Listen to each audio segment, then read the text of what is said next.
तो शुरू करते हैं अपन, राइट? कोई डाउट होगा तो आप पूछिए, अभी अपन डिस्कस करते हैं, ठीक है? तो वी आर टॉकिंग अबाउट कि भाई अपन एक नया कंसेप्ट सीखते हैं, और उस कंसेप्ट में अपन जैसे लास्ट टाइम पढ़ रहे थे कि अपने पास एक वेसल है ना, और उस वेसल में दो गैसेस, एक CH4 ले लेते हैं, एक हीलियम,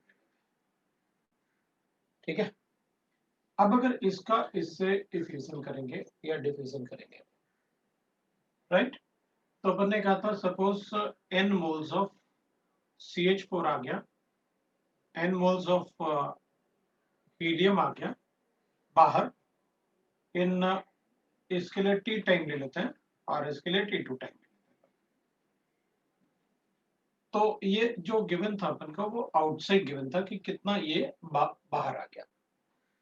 तो रेट ऑफ डिफ्यूजन जो था वो अपन ने लिखा था rate of CH4 will be directly proportional to the rate of CH4, अपन ने ऐसे लिखा था under root of molecular mass of helium and molecular mass of CH4, ये लिखा था, ठीक है? अब हम क्या कर सकते हैं, इसको अपन लिख सकते थे number of moles of CH4 into divided by time of for CH4, that is T1 given to us, multiply by time for helium divided by number of moles of helium under root of molecular mass of helium divided by molecular mass of CH4। ये अपन ने last time इसमें काफी कुछ discuss भी किया था। अब मेरा मतलब है कि अगर मुझे इसके मोल्स अंदर गिवन है, इसके मोल्स N1 डैश ले लेता हूं और इसके मोल्स N2 डैश ले लेता हूं, ठीक है? तो एक तरीके से ये हो गया कि सपोज मैं उसको N1 और N2 डैश बाद में अपन ले लेंगे, मैं ऐसे कर लेता हूं। अगर मान लो इसके 8 मोल्स हैं और इसके 1 मोल है, मैं ऐसे चाहता था, मतलब नंबर ऑफ मोल्स ये अपन को गिवन है, ये ना मैं और इसको प्रॉपर्ली लिखता हूं ताकि आपको कोई डाउट ना हो।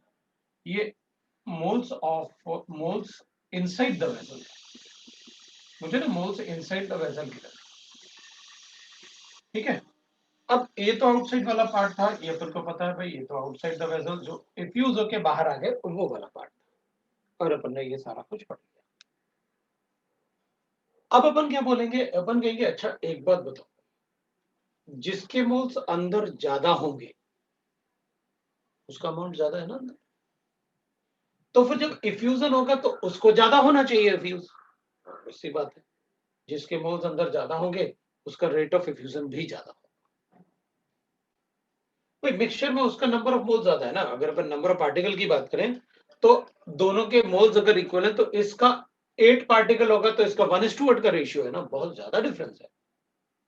तो अपन क्या कहेंगे कि देखो भाई, नंबर्स किसका ज्यादा है, CH4 का, तो नंबर के हिसाब से तो ज्यादा पार्टिकल किसके बाहर आने चाहिए, CH4 के, लेकिन मास के हिसाब से ज्यादा किसको बाहर आना चाहिए, हीलियम। वो क्यों? क्योंकि हीलियम का मास, मॉलिक्यूलर मास अगर कम होगा तो वो ज्यादा स्पीड से बाहर आएगा, और CH4 मास हैवी होगा तो वो स्लो बाहर आएगा, लेकिन उसका अमाउंट तो ज्यादा है ना। अपन कहेंगे ठीक है भाई, उसको कंसिडर कर लेते हैं। अपन कहेंगे रेट ऑफ डिफ्यूजन और रिफ्यूजन अपन लिखते हैं, है ना?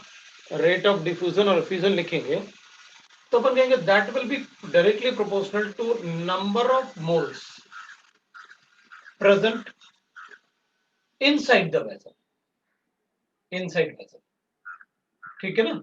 तो जिसके नंबर ऑफ मोल्स ज्यादा होंगे वेसल के अंदर, जिसके नंबर ऑफ मोल्स ज्यादा होंगे वेसल के अंदर, उसका रेट भी ज्यादा होगा, बिल्कुल होना चाहिए भाई। जिसका अमाउंट ज्यादा है, ऑब्वियसली बात है, मिक्सचर में जिसका अमाउंट ज्यादा होगा वो बाहर ज्यादा जाएगा, लेकिन मॉलिक्यूलर वेट के हिसाब से इसको जाना चाहिए बाहर। तो बाहर किसको ज्यादा जाना चाहिए, हीलियम को, accord with respect to molecular weight.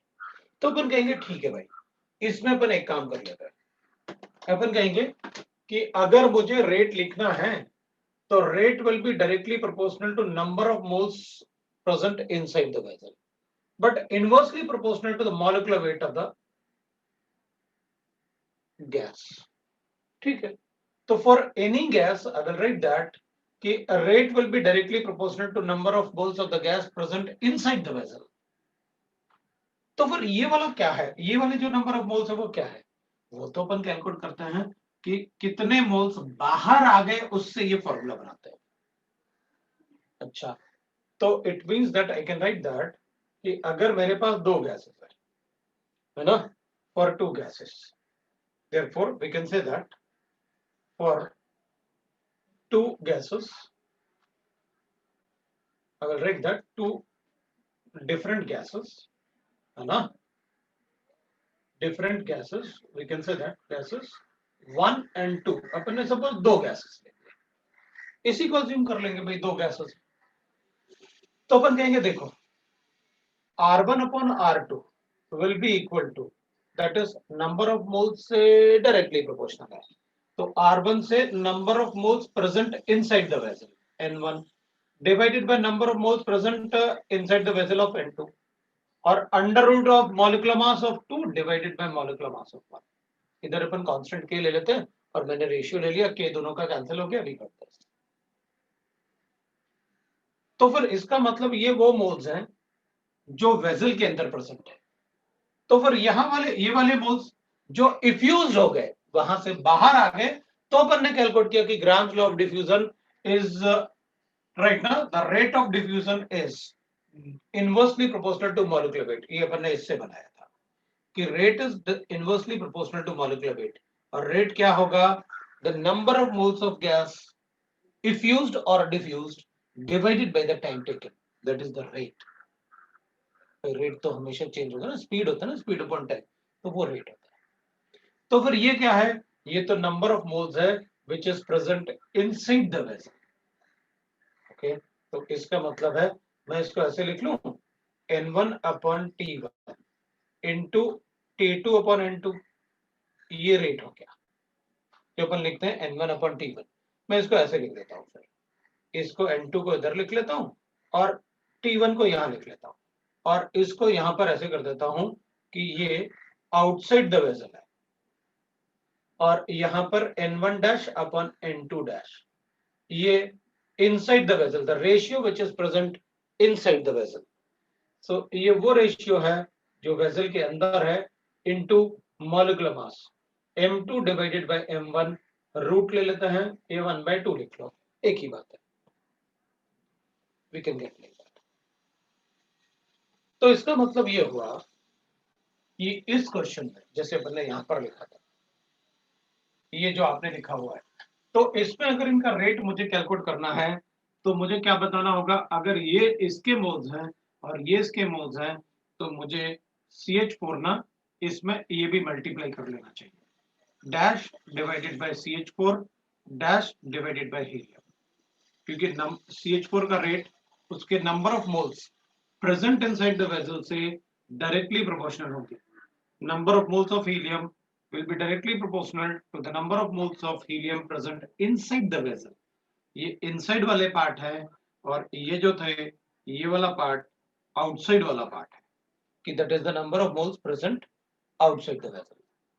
तो हमें क्वेश्चन में देखना पड़ेगा कि मुझे number of moles inside the vessel given है या आउटसाइड द वेसल गिवन है, तो अपन उससे क्वेश्चन सॉल्व कर सकते हैं। तो अगर मुझे आपने जैसे वहां पर लिखा हुआ है ऐसे लिख देता हूं मैं, क्वेश्चन मुझे गिवन है, calculate the rate of the ratio of the rate of diffusion of, that is उसी को ले लेते हैं CH4 with respect to helium when the molar ratio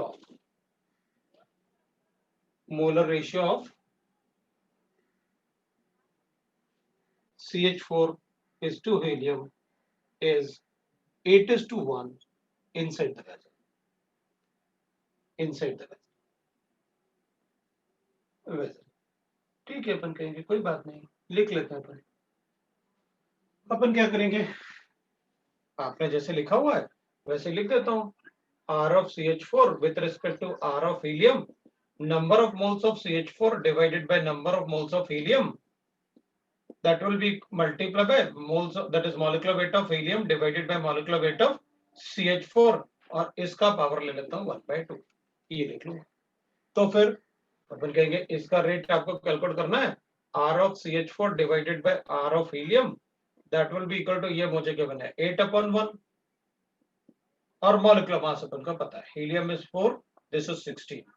लो भाई इसका रूट ले लेता है, रूट लिया तो अपने पास रेशियो आ गया। सो आई गॉट दैट 4 4 जा 16 है, रूट लेना है तो 4 का रूट हो जाएगा 2। So what I got is that is 4, मतलब ratio of the rate of CH4 divided by rate of helium is equal to 4।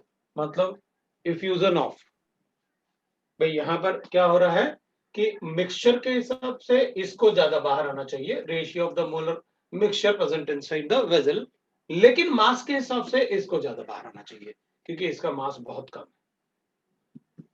तो we are able to tell कि भाई कितना रेशियो होगा, रेट ऑफ डिफ्यूजन और effusion का ratio क्या आना चाहिए। ठीक है, तो वी गॉट दैट कि भाई अपन क्या कर सकते हैं, नंबर ऑफ मोल्स को कैसे कोरिलेट कर सकते हैं इनसाइड और outside, we got that part, right ना। अगर मुझे वेसल के अंदर रेशियो गिवन है तो उससे डायरेक्टली प्रोपोर्शनल होगा और मॉलिक्यूलर मास से इनवर्सली प्रोपोर्शनल होगा।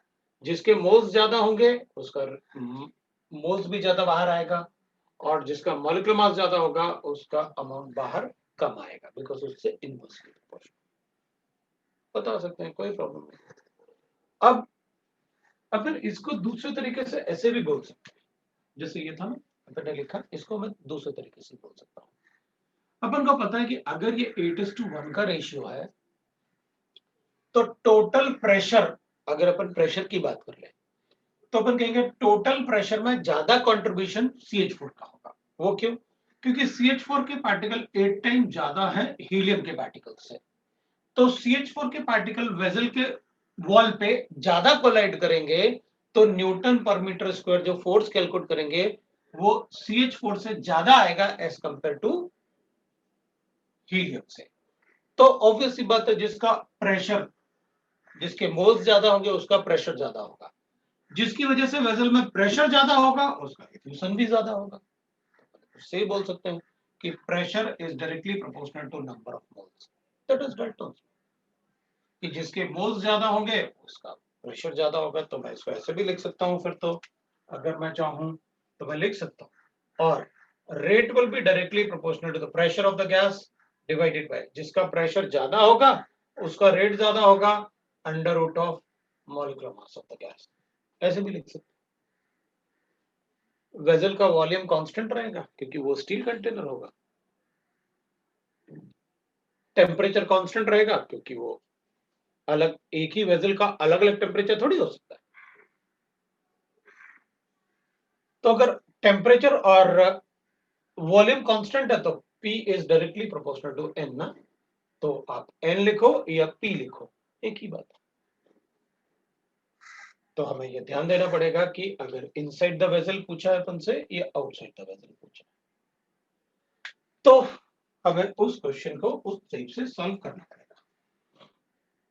अब सपोज अपन, ठीक है वी गॉट इट, एक और चीज लिखते हैं अपन इसमें कि सपोज हमारे पास ऐसे गिवन है, राइटिंग द रेशियोज, तो मैं इसको ना, जैसे अपन ने यहाँ पर नंबर ऑफ मोल्स लिखा, अपन इसमें P1/P2 भी लिख सकते थे इसको हटा के, या तो मोल्स लिख लो या प्रेशर लिख लो, हमारे लिए दोनों बराबर है ना। अगर अपन ऐसे लिख सकते थे तो अपन ऐसे भी लिख सकते थे अगर प्रेशर मेंशन्ड है तो, और R1/R2 will be equal to under root of molecular mass 2 अपन मॉलिक्यूलर मास 1 इनटू P1/P2 कर सकते हो, ऐसे भी लिख सकते हो, एक ही बात है, because pressure is directly proportional to number, ये भी इक्वल टू के उस तरफ है। ऑब्वियसली बात है, आप उसे रूट ऑफ M2/M1 के पहले लिखो या बाद में लिखो, हमें क्या फर्क पड़ता है, कैलकुलेशन में फिल्टर रहता है। ग्राम्स ऑफ डिफ्यूजन की बात कर रहे हैं, तो अपन को एक बात पता चल गया कि भाई मेरे पास वेसल है, इसमें दो गैसेस है, एक गैस 1 है और एक गैस 2, दो गैसेस। इसके number of moles n1 dash है, इसके number of moles of n2 dash है, और फिर ये राइट। तो मैं क्या कर सकता हूं, अगर कहेंगे ऐसे लिख लो, अब क्या फर्क पड़ेगा मुझे, r1 upon r2 will be equal to n1 dash upon n2 dash under root of m2 upon m1 लिखेंगे तो क्या फर्क पड़ेगा, लिखेंगे कोई फर्क नहीं पड़ने वाला। ठीक है, अपन इसको हटा, अब मान लो मुझे मतलब ऐसे गिवन है, अज्यूम कर लेते हैं कि इंस्टेड ऑफ मोलर रेशियो इसके अंदर, instead of molar ratio, if in place of molar ratio we are given molar ratio moles, we are given weight of gases, तब अपन क्या करेंगे, तो अपन कहेंगे आपकी मर्जी, आप जैसे चाहे सॉल्व कर लो, आपको वेट गिवन है तो मैं उसको कोरिलेट कर दूंगा, हमें क्या फर्क पड़ेगा, आपको तो बस ये बताना है कि क्या करना है अपन को। तो हमें ये n1 डैश और n2 डैश तो नंबर ऑफ मोल्स है, तो मैं क्या करूंगा, इस इक्वेशन को, ये इक्वेशन 1 जो है ना, अपन इसको इक्वेशन 1, इस इक्वेशन में मैं ऐसे भी लिख सकता हूं, number of moles of the gas, number of moles of gas 1 will be equal to, gas 1 will be equal to, इसको अपन ऐसे कर लेते हैं, gas 1 लिखा हुआ अपन ने सर्कल करके, n1 डैश लिखा, तो मैं इसको ऐसे कर लूंगा W1 अपॉन M1, क्या लिख सकते हैं अपन, W1 upon M1 and number of moles of gas 2, तो अपन लिखेंगे n2 डैश करूंगा, so that will be equal to W2 upon M2, हाँ, weight upon molecular weight is equal to number of moles होगा। आप उस गैस का चाहे number of moles दो मुझे या उसका वेट दो, मुझे क्या फर्क पड़ेगा। अब अपन क्या करेंगे, अब अपन कहेंगे देखो भाई, इसमें मैं मॉलिक्यूलर मास को हटा के क्या लिख सकता हूं, मैं m1 की जगह लिख सकता हूं W1 अपॉन n1 डैश, और m2 की जगह मैं लिख सकता हूं W2 अपॉन n2 डैश, तो अपन को क्या मिल जाएगा, अपन क्या कहेंगे कि r1 upon r2 will be equal to n1 dash divided by n2 dash.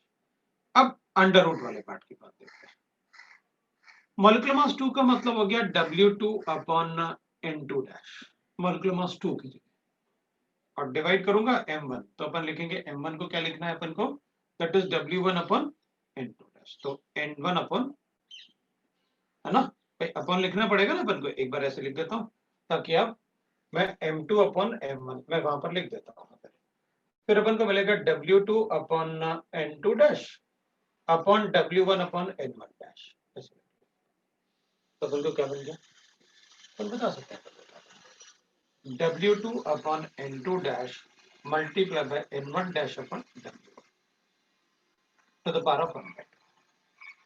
अपन क्या कहेंगे, आप मुझे वेट रेशियो दे दो, हमें क्या फर्क पड़ेगा, दे दो वेट रेशियो, उसको ऐसे सॉल्व कर ले, और ये N1 डैश और ये N1 डैश एक ही बात है, ये N1 डैश और ये N1 डैश एक ही बात है, मैं इसको सेपरेट कर लेता हूँ, N1 अपॉन N2 यहाँ 1 है, यहाँ 1/2 है, 3/2 लिख लूंगा उसको, और W1 W2 अपॉन W1 जो भी वेट रेशियो दोगे सब्स्टिट्यूट करके रेट कैलकुलेट करके बता दो, आप जो मर्जी चाहे क्वेश्चन पूछ लें, हमें फर्क नहीं पड़ेगा, राइट। तो अगर वेट रेशियो गिवन है, वेट रेशियो सब्स्टिट्यूट कर लेंगे, क्या जो मर्जी चाहे दे दो मुझे, मैं इसको सब्स्टिट्यूट करके कैलकुलेट कर लूंगा, तो अपन इससे उसको कोरिलेट करके बता सकते हैं। अब अपन कहेंगे, मेरे ख्याल से इतना काफी होगा, इससे ज्यादा अपन से नहीं पूछेंगे, इतना ग्राम्स ऑफ डिफिजन काफी है अपने लिए, इससे ज्यादा क्वेश्चन अपन को शायद ही मिलेंगे, ठीक है, तो ये अपन बता सकते हैं। अब एक और पार्ट अपन वैसे एग्जांपल के फॉर्म में लिख रहा हूँ, ऐसा कोई वो नहीं है, बस जस्ट टू हैव थोड़ा सा अपन को मे बी पॉसिबल अपन को कभी कॉमन सेंस के लिए जरूरत पड़े। अगर मेरे पास ऐसे गिवन है, एक वेसल गिवन है और मैंने आपसे कहा कि इधर प्रेजेंट है, सपोज करते हैं CH4 गैस, ठीक है, और ये एक दूसरे वेसल में रखा हुआ है। वैसे अपन को फर्क नहीं पड़ेगा दूसरे वेसल आप बोलोगे या नहीं बोलोगे, लेकिन मैंने कहा इसमें दूसरे वेसल में रखा हुआ है, ये वेसल एक दूसरा एक वेसल है जिसमें अपन राइट ना इसको गैस को इन्फ्यूज करने वाले हैं। इसका प्रेशर 2 एटमॉस्फेयर अपन को गिवन है। अब एक प्रेशर होगा तो अपन को पता है, आप इसकी जगह P1 अपन P2 लिख सकते हैं, आपको बताया था मैंने भाई, जिसके मोल ज्यादा उसका प्रेशर डिफ्यूजन ज्यादा। अब अपन क्या कहेंगे, जैसे अब बाहर भी मैंने ऐसे ले लिया कि बाहर यहां पर ना N2 गैस है और N2 गैस का प्रेशर जो है ना वो 1 एटमॉस्फेयर है, ठीक है, N2 गैस का जो प्रेशर है वो 1 एटमॉस्फेयर है। अब अपन को ये बताना है कि जब अपन ये नॉब ओपन करेंगे तो CH4 बाहर आएगा, जब अपन इसको ओपन करेंगे तो CH4 बाहर आएगा या N2 अंदर जाएगा, ये दोनों ही प्रोसेस होंगे, क्या बोल सकते हैं, ये दोनों ही प्रोसेस होंगे, या पहले CH4 बाहर आएगा बाद में फिर N2 अंदर जाएगा, क्या बोलेंगे? CH4 बाहर आएगा और मुझे जो आंसर मिल रहे हैं उसमें अपन चेक कर लेते हैं भाई। CH4 बाहर आएगा और high pressure to low pressure, बिल्कुल आएगा, सही कहा तुमने। मुझे एक दूसरा आंसर भी मिला कि दोनों मतलब दोनों प्रोसेस एक साथ ही शुरू हो जाएंगे। तो मैं कहूंगा कि भाई देखो, अगर मेरे पास यही चीज मैंने आपको ऐसे बना के दी होती, यही चीज अगर मैंने आपको ऐसे बना के दी होती, 2 एटमॉस्फेयर है और मेरे पास एक दूसरा वेसल है जिसमें कि N2 गैस है जो 1 एटमॉस्फेयर पे है, नॉब क्लोज्ड है, जब मैं नॉब को ओपन करूंगा तो बताओ पहले CH4 इधर आएगा या N2 उधर जाएगा, या दोनों आपस में इनिशियली ही मिक्स होना शुरू हो जाएंगे, तो अपन क्या बोलते हैं? तो अपन कहते हैं ये इधर आना शुरू हो जाएगा और ये इधर आना शुरू हो जाएगा। कौन कितना कहां जाएगा आप वॉल्यूम बता सकते हो तो मैं काफी कुछ बता सकता हूं। अब मैंने कहा भाई ठीक है, जब ये बंद था ना ये 2 लीटर था, और जब ये बंद था तो ये 1 लीटर था, तो अपन कहेंगे टेम्परेचर तो कांस्टेंट रहेगा, इसका टेम्परेचर T1, इसका टेम्परेचर T, इसका भी टेम्परेचर T। तो अपन क्या कहते हैं, जब आप नॉब ओपन करोगे ना टेम्परेचर कांस्टेंट है, तो इसका प्रेशर पहले 1 लीटर में था अब 3 लीटर में हो जाएगा, तो 1/3 हो जाएगा, 1/3 हो जाएगा। इसका प्रेशर पहले 2 एटमॉस्फेयर में था अब 3 एटमॉस्फेयर में हो जाएगा, तो अपन उसको कैलकुलेट कर देंगे कि भाई पहले P1 V1 था, अब P2 V2 बता दो भाई। तो पहले प्रेशर 2 एटमॉस्फेयर था, 2 लीटर था, अब प्रेशर आपका कैलकुलेट करना है और वॉल्यूम हो गया 3 लीटर, 4/3 हो गया, ये चीज है। अब उसी चीज को मैंने ऐसे बनाया तो आपको लगा कुछ डिफरेंट होगा, यह कुछ भी डिफरेंट नहीं होने वाला, ये जैसे आप नॉब को ओपन करोगे ये बाहर आएगा और ये इनिशियली अंदर जाना शुरू कर देगा, और इसमें भी मैं बिल्कुल वैसे इक्वेशन सॉल्व करूंगा। R1 अपॉन R2, अगर आप रेट ऑफ इफ्यूजन डिफ्यूजन पूछोगे तो मैं इसको लिखूंगा that is RCH4 divided by R of N2 will be equal to P of CH4 divided by P of N2 into molecular mass of N2 divided by molecular mass of CH4 to the power of 1/2, ये लिखूंगा, ये लिखेंगे। वो क्यों? क्योंकि इसके लिए अंदर वैक्यूम है और इसके लिए बाहर वैक्यूम है।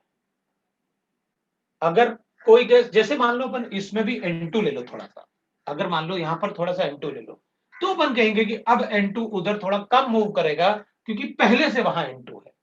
जब तक कोई भी गैस कॉमन ना होना, इधर जो गैस यहां पर है अगर वही गैस यहां पर है तो यहां पर जैसे अपन लिखते हैं, अब मेरा मतलब ऐसे है ना, क्योंकि ऐसा ना हो कि आप थोड़ा कंफ्यूज हो और फिर कहो कि सर गड़बड़ हुआ अपना, तो अपन ऐसे कर लेते हैं। मेरा मतलब था कि अगर CH4 2 एटमॉस्फेयर पे है और इसमें N2 भी है और यहां पर प्योर N2 है जो 1 एटमॉस्फेयर पे है, तो अपन कहेंगे पहले आप तो डिवाइड करो कि इन दोनों का प्रेशर, इन दोनों के मोल्स कितने कितने हैं। ये 2 एटमॉस्फेयर था और मैंने आपको बताया इसके 1.5 मोल्स हैं और इसके 0.5 मोल्स हैं, तो अपन कहेंगे भाई देखो मोल्स 0.5 है ना, तो मैं कहूंगा इसका प्रेशर 0.5 एटमॉस्फेयर है, इसका प्रेशर हो गया 1.5 atmosphere. Pressure is directly proportional to number of moles. तब आप कहते हैं कि जब मैं नॉब को ओपन करूंगा तो बताओ क्या होगा, तो अपन कहेंगे CH4 इधर जाएगा और N2 उधर जाएगा, लेकिन N2 बहुत फास्ट नहीं जाएगा क्योंकि N2 उधर पहले से, तो N2 का उधर जाने का क्या रेट होगा, तो अपन कहेंगे rate is directly proportional to pressure ना, अब मैं डेल्टा P कर दूंगा, मतलब रेट विल बी व्हाट, जितना प्रेशर वहां ऑलरेडी है 0.5 और यहां 1 है, तो जाएगा तो उस तरफ, लेकिन कितने प्रेशर के रेट से जाएगा 0.5, वो डिफरेंस करेगा। अच्छा, इसका मतलब है कि इधर से इधर जाना इसका रेजिस्ट तभी पॉसिबल है जब यहां N2 हो, या इसका यहां से आना यहां पर तभी रेजिस्ट करेगा जब यहां पर CH4 हो। अगर यहां पर CH4 नहीं है तो इसके लिए यहां वैक्यूम है, और अगर यहां पर N2 नहीं है तो N2 के लिए वहां वैक्यूम जैसे होगा। मतलब N2 के लिए अंदर N2 नहीं है इसलिए वो कहेगा वो सब खाली पड़ा हुआ है मेरे लिए, तो और इसके लिए बाहर सब कुछ खाली उसको दिखेगा, उसे N2 से कोई मतलब नहीं। और ये तो अपन घर पे भी देखते हैं कैसे, अपन घर में क्या करते हैं, गैस सिलेंडर यूज करते हैं, जब अपन नॉब ओपन करते हैं ना तो अपने आप गैस बाहर आ जाता है। रीजन क्या है, ऑब्वियस सी बात है, उसके अंदर प्रेशर ज्यादा होता है। तो अपन कहेंगे अच्छा अच्छा, इसका मतलब है जब इस सिलेंडर के अंदर, कुकिंग सिलेंडर के अंदर प्रेशर 1 एटमॉस्फेयर हो जाएगा तो गैस बाहर आना बंद हो जाएगा, क्योंकि एटमॉस्फेरिक प्रेशर 1 है ना। नहीं, ऐसा नहीं होता। जो सिलेंडर के अंदर गैसेस हैं, जो सिलेंडर के अंदर गैसेस हैं वो बाहर एटमॉस्फेयर में नहीं होते। LPG gas, it is a butane ना, नॉर्मल ब्यूटेन बोलते हैं उसे, वो बाहर नहीं होते। तो फिर तो फिर जो सिलेंडर के अंदर गैसेस हैं उनके लिए तो एटमॉस्फेयर वैक्यूम है, वहां गैसेस नहीं है ना, वो रेजिस्ट नहीं करेंगे। इसका मतलब है अपन नॉब खोलेंगे, जब तक ये सिलेंडर पूरा खाली नहीं हो जाएगा तब तक वो गैसेस बाहर आते हैं, 100% बाहर आएगा। रीजन क्या है, क्योंकि सिलेंडर के अंदर जो गैसेस हैं वो एटमॉस्फेयर में नहीं है, इसलिए उनका जो बाहर रेट ऑफ जो इफ्यूजन है, वो रेट ऑफ इफ्यूजन बाहर आने की टेंडेंसी वो तब तक चलती रहेगी जब तक कि उसमें थोड़ा भी गैस बचा हुआ है। फिर अपन से कहा जाता है कि उसको प्रेस नहीं करना नॉब को। रीजन, खाली होने के बाद उसे प्रेस करोगे तो एयर जाएगा अंदर, तो इसलिए अपन से मना करते हैं वो कि एयर अंदर जाएगा तो सिलेंडर में एयर होगा, एयर होगा तो नेक्स्ट टाइम जो फिल करेंगे ना वो, तो उसमें एयर भी होगा गैस के साथ। अच्छा ठीक है, तो मुझे ऐसे अगर कोई कंसेप्ट देता है कि किसी गैस का किसी डायरेक्शन में मूवमेंट कम कब हो सकता है, जब वो गैस वहां पहले से प्रेजेंट हो, तो ही उस गैस का वहां जाने का टेंडेंसी कम हो सकता है। वो कैसे, rate directly proportional to delta T. ठीक है, तो वी गॉट इट कि भाई इस टाइप का कोई कंसेप्ट बनाएंगे तो मुझे वो कंसेप्ट में आपको वेरी क्लियर है कि अपन को क्या सोचना है अगर कोई कंसेप्ट पूछते हैं तो अपन, ये ग्राम्स लॉ ऑफ डिफ्यूजन था आपका, और यहाँ अपन ग्राम्स लॉ ऑफ डिफ्यूजन खत्म करेंगे। अब मैं एक क्वेश्चन देता हूं, आप एक क्वेश्चन करो, उसके बाद फिर आगे अपन पढ़ते हैं, that is kinetic theory of gases पढ़ना है अपन को। तो आप लिखो एक क्वेश्चन, मैं आपको क्वेश्चन डिक्टेट करता हूं, आप क्वेश्चन करें। लिखो भाई, the rate of diffusion of two gases A and B, the rate of diffusion of two gases A and B, the rate of diffusion of two gases A and B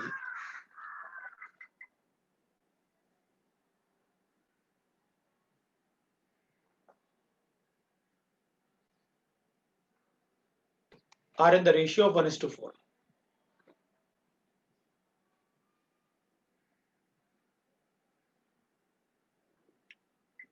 If the ratio of their masses are present in the ratio of 1:4 if the ratio of their masses present in the mixture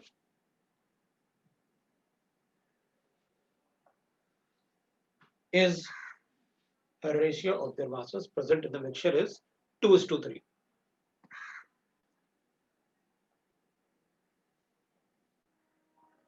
Calculate the ratio of their mole fractions. Calculate the ratio of their mole fractions. तो सवाल repeat कर सकते हो क्या? नहीं भाई, तुम लोग ना या तो मुझसे लिखवाते हो और हर बार मतलब बोलते हो जब भी मुझे लगता है ना, इसलिए मैं बहुत धीरे बोलता हूँ कि अभी कोई ना कोई बोल ही देगा एक बार और मजा आ गया कव्वाली में, है ना?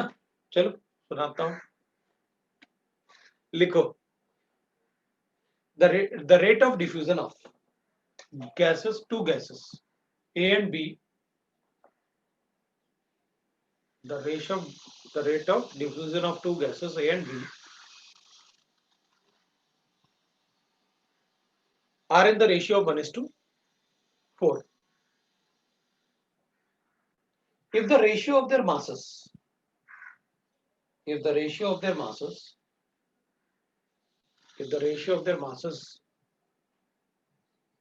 in the mixture is masses present in the mixture is 2:3. Ratio of their masses in the mixture is inside the vessel. Mixture is 2:3. Calculate the ratio of their moles. Calculate the ratio of their moles present in the mixture. The ratio of their moles present in the mixture.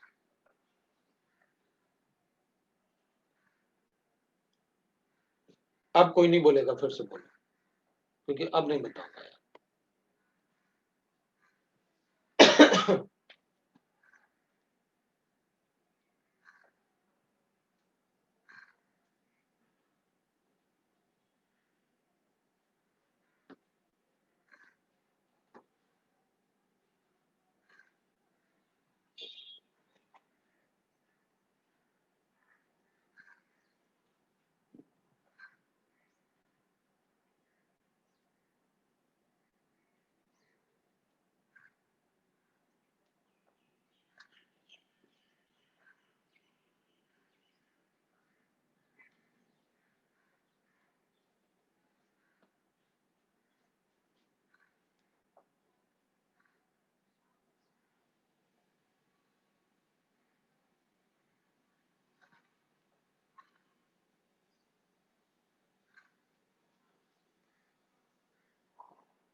मेरे ख्याल से आ गया होगा सबसे, आ गया answer. अच्छा, very good. 1/2 1/24 का root 1/24 तो आना चाहिए, रूट का नहीं पता। देखो देखो एक बार,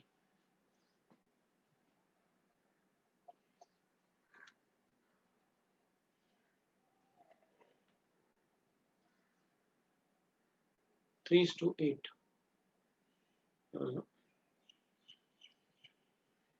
3:8 नहीं,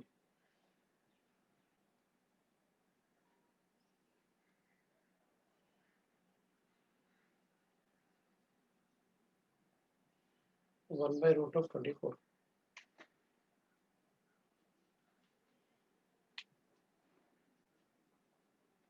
are A upon R B N dash A upon N dash B molecular mass of B upon molecular mass of A. ये 1/4 मुझे given, ratio is 2:3. Molecular mass Mb upon Ma calculate कर लेते हैं. 3/8.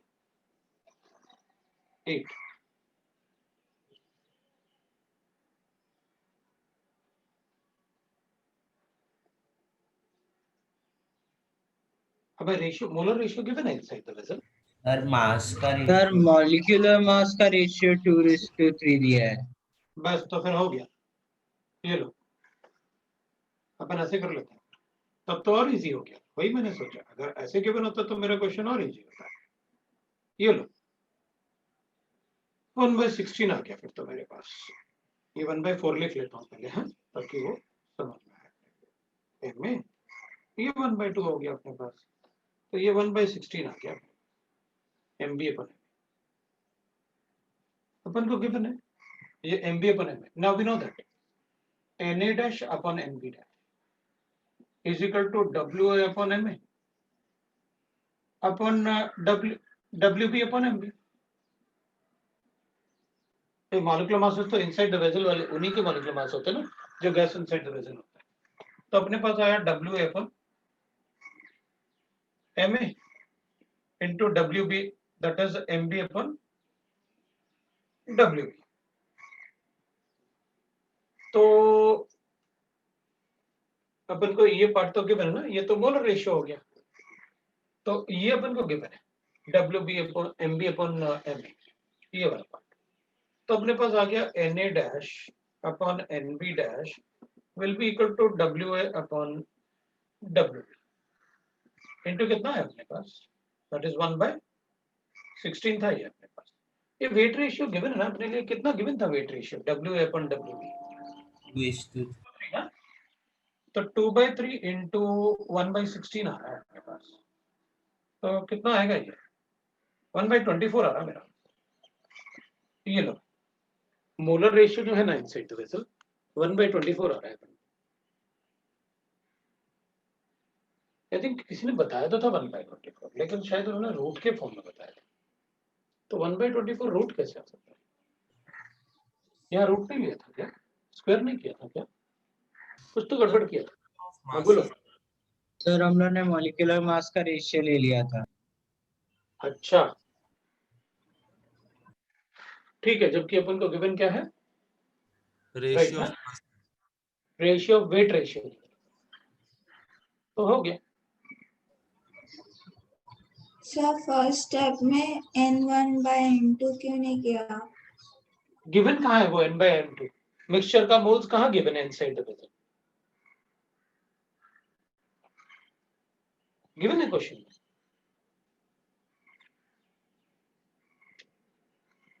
No sir. तो बस फिर क्यों लेंगे अपन को? तो वेट रेशियो पता है चाहिए था, तो मोलर रेशियो कल अपन ने मॉलिक्यूलर मास का रेशियो कैलकुलेट कर लिया और उसको नंबर ऑफ मोल से कोरिलेट कर दिया. चलो एक दूसरा क्वेश्चन. मतलब ऐसे एक दो क्वेश्चन ना सभी टाइप से करेंगे अपन तो काफी अच्छे और क्वेश्चंस को सॉल्व. फिर शीट में तो काफी क्वेश्चन अपने पास, कुछ क्वेश्चंस कर लेते हैं अपन पास. लिखो दूसरा question. 1 mole of nitrogen gas. 1 mole of nitrogen gas at 0.8 atmosphere. 1 mole of nitrogen gas at 0.8 atmosphere takes 38 seconds. अब पता क्या होगा, अभी थोड़ी देर बाद आएगा एक बार और, है ना? तो एक बार और को खत्म करते हैं. यह नाइट्रोजन है, 1 मोल है, और ये बाहर आता है. It takes how much? 38 seconds. ये होगा. और नंबर ऑफ मोल्स, ये 1 मोल नहीं था, 1 मोल ऑफ नाइट्रोजन गैस इधर था अपने पास. ये लिखा अपन ने 1 mole of nitrogen gas at 0.8 atmosphere of pressure भी गिवन. ये 0.8 एटमॉस्फेयर है, 1 मोल ऑफ नाइट्रोजन गैस है. तो फिर अपन को गिवन है डिफ्यूज थ्रू द पेनहोल, वो लिखने की जरूरत. Whereas 1 mole of unknown compound of xenon. मेरे पास एक दूसरा कंपाउंड है यहाँ पर जो ज़ेनॉन का कंपाउंड, उसका प्रेशर मुझे 1.6 एटमॉस्फेयर दे रहा है। सो मुझे गिवन है 1 मोल है, इसका भी 1, n equal to 1,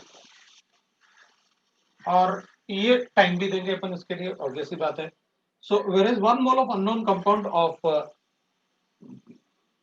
xenon with fluoride है, तो ज़ेनॉन का फ्लोराइड है ये, तो ज़ेनॉन के फ्लोराइड बनते हैं तो अपन इसको ना n कर देते हैं, ये x ले लेते हैं क्योंकि n ऑलरेडी अपन ने लिख रखा है ना।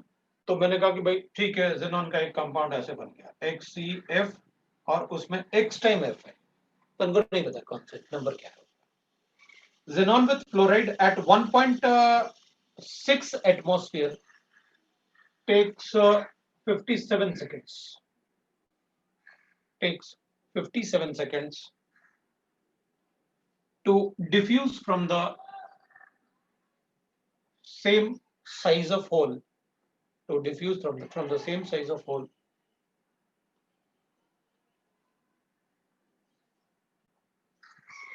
Calculate the molecular formula of xenon fluoride. Calculate the molecular formula of xenon fluoride. वो तो वैसे भी उसने कहा था, ऐसे बताया था, तो अपन को पता चल गया था कि वो यही कैलकुलेट करवाने वाला है कि इसका मॉलिक्यूलर फार्मूला बना के दिखाओ कितना होगा। मुझे atomic weight of xenon given है 131 होता है, और एटॉमिक वेट ऑफ फ्लोरीन जो होता है वो 19 होता है। तो कैलकुलेट कर लेते हैं और बता देते हैं। अब आपको कैलकुलेट करना है।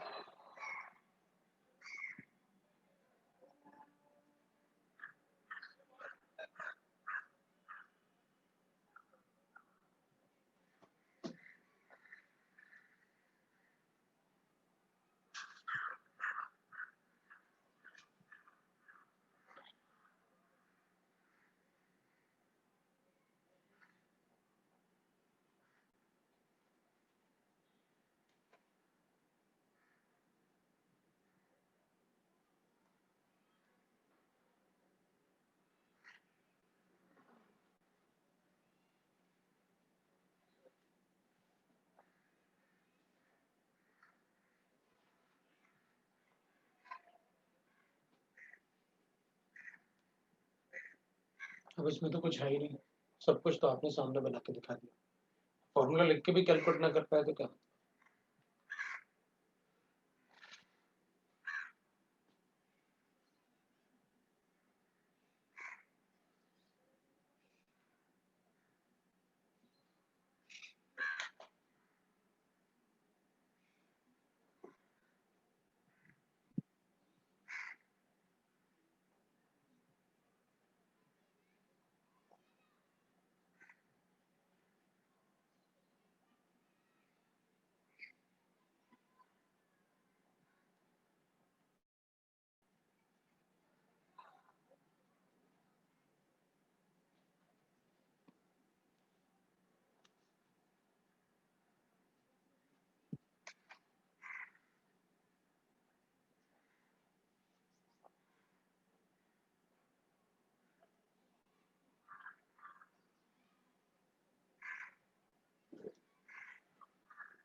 हो गया। तो इसको अपन को क्या करना है, प्रेशर से डायरेक्टली प्रोपोर्शनल। तो इधर अपन को रेट क्या गिवन है, नंबर ऑफ मोल्स N/T। तो इसको लिख लेते हैं एन, इसका नंबर ऑफ मोल्स ना N of N2 divide by T of N2। तो अपन ऐसे ही लिख लेते हैं।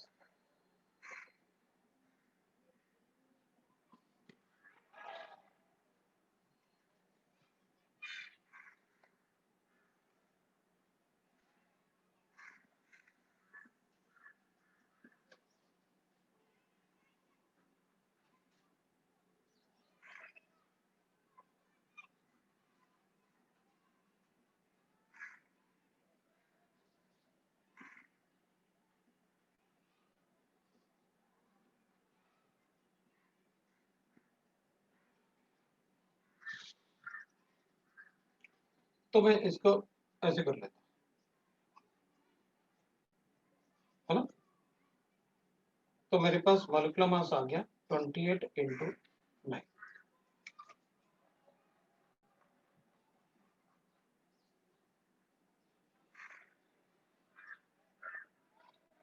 यस, तो मेरे पास आ गया 252। अब मैंने क्या किया, तो मुझे इसका मॉलिक्यूलर मास पता चल गया HCFX is equal to 252 gram. XC कितना होता है 131, इसका मास कितना है X into 19 is equal to 252। तो 19X will be equal to 252 minus 131। तो X will be equal to कितना आ रहा है अपने पास 1 2 1 अपॉन 19। तो 20 और 120 अराउंड 6 आ रहा है मेरा X का वैल्यू। देयरफॉर मैं बता सकता हूँ इट इज XCX। ये मेरा आंसर है। अब इसमें कहाँ क्या प्रॉब्लम था मुझे ये समझ में नहीं आ रहा। इतना इजी तो कैलकुलेशन था, अब इससे ज्यादा और इजी क्या कैलकुलेशन है।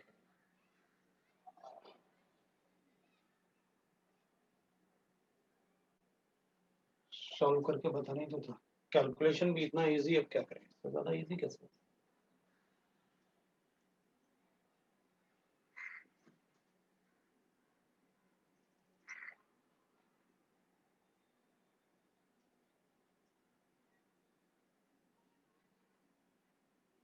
चलो एक और क्वेश्चन करते हैं, फिर उसके बाद आगे बढ़ेंगे। मैं तो बस ये है कि देखो ऐसे molecular formula of unknown gas भी कैलकुलेट वैसे पर नहीं, इस टाइप से molecular mixture of unknown gas, molecular weight of unknown gas, वो तो मैंने लिखा था। कोई मॉलिक्यूलर फार्मूला है तो भी पूछ सकते हैं, लास्ट टाइम लिखा था। चलो लिखते हैं फिर दूसरा question.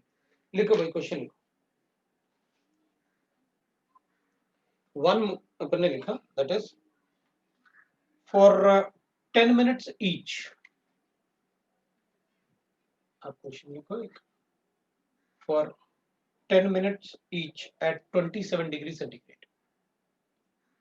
For 10 minutes each at 27 degrees centigrade,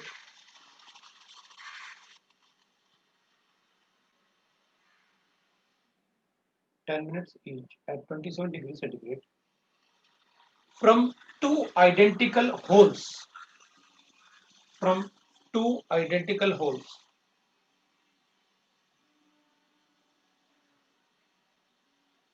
from two identical holes, nitrogen and unknown gas, nitrogen and unknown gas are leaked in identical holes. Nitrogen and unknown gas are leaked into a common vessel, are leaked into the common vessel of 3 liter capacity, of 3 liter capacity. The resulting pressure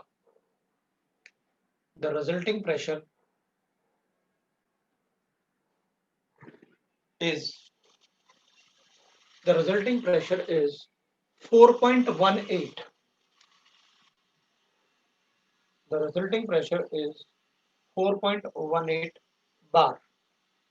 That is a barometric pressure, huh? Is 4.18 bar.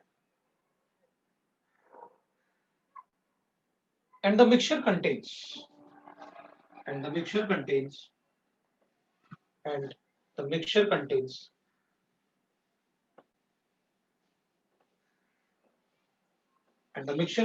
0.4 mole of N2, 0.4 mole of N2, and the mixture contains 0.4 mole of N2, that is nitrogen,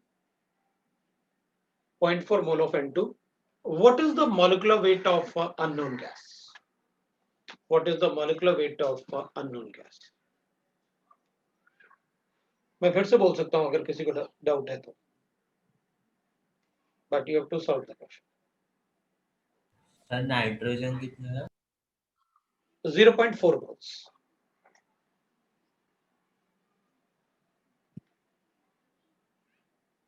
अब मैं अगर diagram बना दूंगा तो फिर आपके सोचने के लिए कुछ रह ही नहीं जाता ना, इसलिए मैं वो नहीं बनाना चाहता, वरना मैं बना देता। इसलिए मैंने कहा अगर किसी को पूछना है तो मैं फिर से रिपीट कर सकता हूँ, बोलो तो रिपीट कर देता हूँ। स्टार्टिंग का बोल दें चलेगा, कोई बात नहीं। मुझे स्टार्टिंग में गिवन था फॉर 10 मिनट्स ईच, मतलब दोनों गैसेस को 10 मिनट के लिए एट 27 डिग्री सेंटीग्रेड। तो लिख लेते हैं अपन for 10 minutes each at 27 degree centigrade from two identical holes, nitrogen and unknown gas. ठीक है कोई बात नहीं, पर थोड़ा सा मैं डायग्राम बना देता हूं। इधर से नाइट्रोजन और इधर से अननोन गैस, ठीक है ना, एक्स गैस ले लेते हैं, फिर वो अननोन गैस है। दोनों में आइडेंटिकल होल्स थे, तो मतलब दोनों के ऐसे होल्स के बारे में अपन को कोई इंफॉर्मेशन नहीं चाहिए। टी अपन को 27 डिग्री सेंटीग्रेड गिवन है, गैसेस आर लीक्ड, और अपन को बाद में पता चला कि इसका जो टोटल प्रेशर था ना, that comes out to be how much total pressure? 4.18 bar. अब मैंने बना दिया ना तो और इजी हो जाएगा।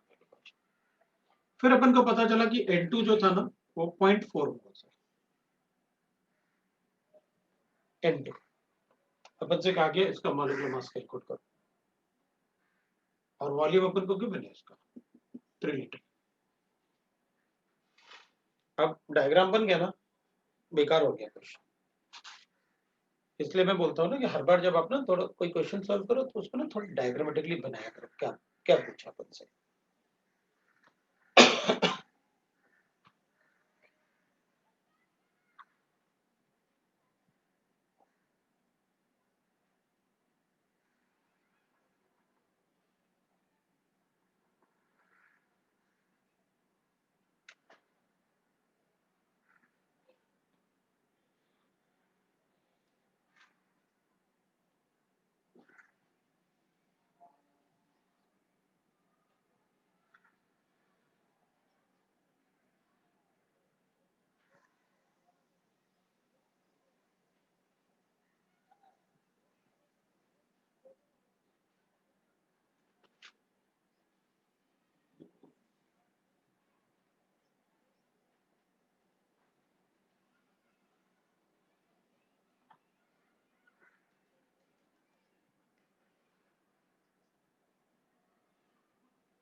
देखिए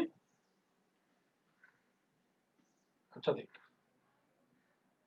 मुझे वेसल का प्रेशर गिवन है, वेसल का वॉल्यूम गिवन है, वेसल का टेम्परेचर गिवन है, आर मुझे चाहिए नहीं, तो वेसल के मोल्स गिवन है। दोनों का मिला के प्रेशर गिवन। अच्छा, मैं ऐसा कर क्यों रहा हूं पहले तो ये देखते हैं। आपने मॉलिक्यूलर मास पूछा ना इसका, तो ठीक है, मॉलिक्यूलर मास मतलब rate of N2 gas divided by rate of X is equal to molecular mass of X divided by molecular mass of N2। मुझे ये पता है, मुझे इनमें से कुछ पता चल जाए तो मेरे काम हो जाए। तो इनको कैसे पता जाएंगे, तो अपन कहेंगे number of moles of N2 divided by T of N2। आपने टाइम तो सेम दे रखा है, X divided by number of moles of X, that will be equal to under root of mx divided by 28, ये अपन को पता है।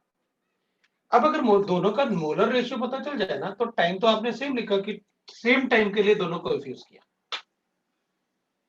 तो अगर दोनों के मोल्स पता चल जाए तो काम हो जाए। तो मुझे इसके मोल्स गिवन है, इसके मोल्स चाहिए ना आपको, तो टोटल मोल्स कैलकुलेट कर सकता हूं ना मैं। वेसल का टेम्परेचर, वेसल का वॉल्यूम, वेसल का प्रेशर, तो वेसल के मोल्स 4.18 है ना, 4.18 गिवन है ना अपन को। तो अपन इसको एटमॉस्फेयर डिवाइड कर देंगे 1.01 से, एटमॉस्फेयर में कन्वर्ट होगा, ऑलमोस्ट इतना ही रहेगा। वॉल्यूम 3 लीटर आपने दे रखा है, टोटल मोल्स में कैलकुलेट कर लेता हूं, आर मेरा 0.0821 हो गया इंटू 300 हो गया। लो भाई मेरा आंसर। अब इसको अपन 1/12 कर लेते हैं जैसे अपन बनाते हैं। लो भाई टोटल मोल्स आ गया।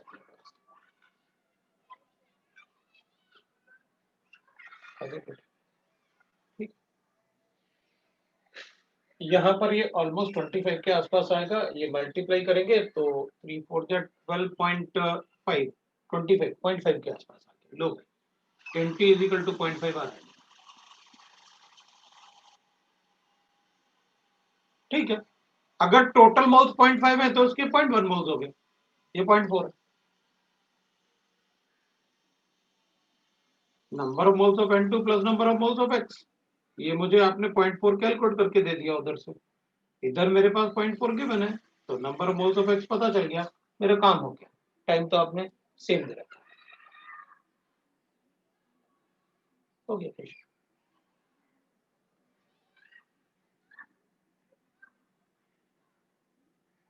थोड़ा सा अपन पेशेंस रखेंगे और फिजिकल टू एनर्जी भी यूज करेंगे ना, उसमें क्या है, जरूरी थोड़ी है ग्राम्स लॉ में ये यूज नहीं कर सकते। क्यों नहीं कर सकते, करेंगे।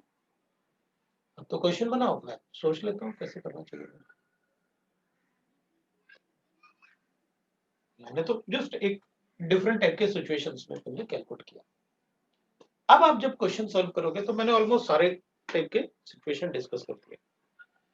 तो जब आप सॉल्व करोगे तो आप को डिफरेंट टाइप के सिचुएशन पता है, उसके बेसिस पे आप क्वेश्चन सॉल्व करना शीट से या किसी भी बुक से, जो भी आपको करना है। एनसीईआरटी भी सॉल्व करनी है। अब अपन क्या करेंगे, अब आगे अपन काइनेटिक थ्योरी ऑफ गैसेस पढ़ेंगे। अब इसमें ना एक और पार्ट आता है, टेम्परेचर पे भी डिपेंड करता है इफ्यूजन डिफ्यूजन, लेकिन उतना डिटेल में अपने सिलेबस में नहीं, बट अपन ऐसे लिख सकते हैं, एक पॉइंट लिख देते हैं अपन, और कभी जरूरत पड़ेगा तो अपन यूज करेंगे, नहीं तो नहीं यूज करेंगे। अपने सिलेबस में नहीं अपन यूज नहीं करते। द रेट ऑफ इफ्यूजन और डिफ्यूजन, इफ्यूजन और diffusion also depends on temperature. So as a rate will be equal to delta P into A divided by under root of 2 pi RT M. ऐसे लिखूंगा मैं ये वाला part हटा रहा हूं। यहां पर जो इफ्यूजन और डिफ्यूजन हो रहा है ना, तो एक तो है, मैंने ऐसे किया, हमने जितना भी अब इसको देख लेना है। इस इक्वेशन में मैंने क्या क्या कंसीडर किया वो देखते हैं कि आपने ये तो बहुत सारा लिख दिया, कुछ ज्यादा ही लिख दिया। भाई ऐसा तो आप तो बड़ा अच्छा सा ऐसे लिखते थे, बस और उसके बाद अब तो पता नहीं क्या क्या लिख रहे हो, मॉलिक्यूलर मास तो दिख रहा है मुझे। आर तो गैस कांस्टेंट होगा क्योंकि आप गैसेस पढ़ा रहे हो, 2 पाई को आप कुछ कर नहीं सकते, लेकिन टी ए डेल्टा पी ये सब क्या है ये बता दीजिए। देख, अगर इधर प्रेशर P1 है और बाहर प्रेशर P2 है, सेम गैस है ना, अगर अंदर और बाहर, तो मैं डेल्टा पी लूंगा रेट के लिए। अगर सेम गैस नहीं है तो अंदर वाले प्रेशर एज्यूम करूंगा।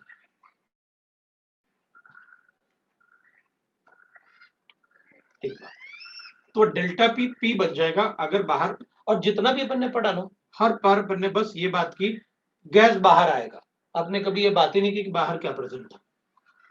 ये भी तो बताओ कि बाहर क्या प्रेजेंट था तो वो अंदर जाए। तो अपन कहेंगे हमने बाहर की बात इसलिए नहीं की कि हम जो पढ़ रहे हैं वो हमारे सिलेबस में है कि आप कंटेनर के अंदर जो गैसेस है उनकी बात करो, बाहर आप वैक्यूम अज्यूम कर लो। लेकिन अगर मुझे बाहर भी वही गैसेस मिल जाए तो अपन को डिफरेंस लेना पड़ेगा ना फिर प्रेशर का, rate will be directly proportional to delta P. लेकिन हमारे सिलेबस में जो है उसमें है कि आप बाहर वैक्यूम अज्यूम करके रेट का equation grams law of diffusion पढ़ के बता दो। तो हमने अपने सिलेबस के हिसाब से पढ़ा, हमने बाहर की बात ही नहीं की अब तक। ठीक है, क्योंकि ये एग्जैक्ट इक्वेशन है रेट का, है जो मतलब जो अपने सिलेबस में नहीं है जिसकी मैं बात कर रहा हूं। Delta P is the pressure difference, तो मैं यहां लिखता भी जाऊंगा, यहां क्या है, delta P is the pressure difference, pressure difference when same gas is present inside and outside the vessel। ये तब लेना है अपन को डेल्टा पी, अदरवाइज जो भी वेसल के अंदर प्रेशर है अपन उसी को ले लेंगे। यहां जो ए होता है ना, A is the area of orifice, है ना, क्या लिखेंगे अपन, एरिया ऑफ ओरिफिस। तो जो आपने यहां पर होल जैसे अज्यूम कर रखा है ना, उसका एरिया लेना पड़ेगा, क्योंकि अगर जो होल है अपने पास ऐसे है स्क्वायर में, तो अपन उसका एरिया आर स्क्वायर ले लें। आप एल स्क्वायर जो भी आप चाहो, जो भी लिया आपने इसका लेंथ वो उससे ले लो आप उसका स्क्वायर। अगर आपने सपोज कहा कि मैंने सर्कुलर ऐसे लिया तो अपन कहेंगे ठीक है आप रेडियस दो, मैं पाई आर स्क्वायर ले लेता हूं उसका एरिया। तो आपको ये भी उस पर भी डिपेंड करेगा कि मतलब कैसे जो इफ्यूजन और डिफ्यूजन है वो होल पे भी साइज पे भी डिपेंड करेगा। Third will say that temperature पे, T is the temperature, R मुझे बताना है नहीं, आर इज गैस कांस्टेंट, और गैस कांस्टेंट का वैल्यू कब क्या लेते हैं तो पता है, प्रेशर अगर एटमॉस्फेयर में तो ये भी एटमॉस्फेयर में होगा। टी इज द टेम्परेचर, वो हमेशा केल्विन में होता है, ये अपन को पता है। और M is molecular weight of gas, molecular weight of gas. तो अपन क्या करेंगे इसमें, A is the area of orifice, वो अपन ले लेंगे, कोई प्रॉब्लम नहीं है अपन को, और बाकी ये आपका इक्वेशन है। ठीक है, तो आप क्रॉस सेक्शनल एरिया ले सकते हैं जो भी अपन, ये एग्जैक्ट मतलब रेट जो है वो अपन को ऐसे पढ़ना चाहिए, लेकिन अपन उसको ज्यादा इंपॉर्टेंस नहीं देते क्योंकि वो अपने सिलेबस में नहीं है। अपन को डायरेक्टली सिर्फ मॉलिक्यूलर मास और एम से, बाकी सब अपन कांस्टेंट अज्यूम कर लेते हैं, होगा ही होगा। जो वेसल लिया आपका एरिया थोड़ी, होल का एरिया थोड़ी बार बार चेंज करूंगा। इसमें पहले N2 था, इसमें CH4 है, दोनों फ्यूज होंगे तो इसका एरिया थोड़ी चेंज हो जाएगा, कांस्टेंट होगा। बाहर वैक्यूम है तो दोनों के प्रेशर हो गए, जो कि अगर प्रेशर गिवन है इनसाइड तो ठीक है, नहीं तो आउटसाइड, क्योंकि रेट इक्वेशन में तो आर तो अपन बाहर जो आ गए CH4 और N2 उसको कंसीडर करते हैं, R1/R2 is equal to M2/M1, mainly तो अपन ने उसको कंसीडर किया और कैलकुलेशन किया। सर एरिया ऑफ के बाद क्या लिखा है? एरिया ऑफ ओरिफिस मतलब दैट इज होल है, एरिया ऑफ क्रॉस सेक्शन।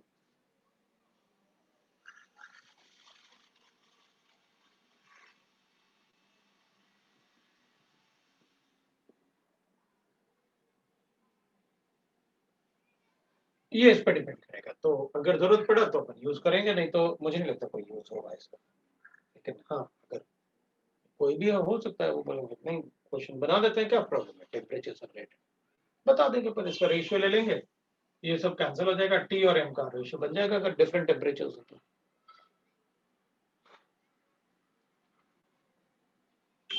तो इसमें अगर क्वेश्चन बनाएंगे तो वो एक ही गैस के लिए बनाएंगे, जिसमें टेम्परेचर भी देंगे, एरिया ऑफ ओरिफिस मतलब रेडियस वगैरह दे देंगे, उस टाइप से कुछ देंगे तो ओपन कर देंगे, कोई प्रॉब्लम।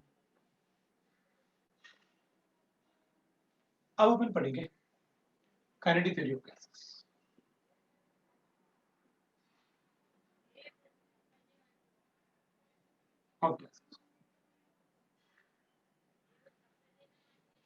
ठीक है ना, काइनेटिक थ्योरी ऑफ गैसेस।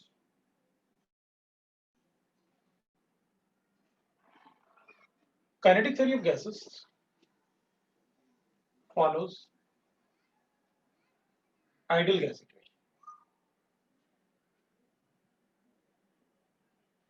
मतलब काइनेटिक थ्योरी ऑफ गैसेस में हमको आइडियल गैस लॉज ही पढ़ने, तो अभी पढ़ते तो आइडियल गैस लॉ, कितना पढ़े बताओ, आइडियल गैस लॉज ही तो पढ़ते रहे हैं।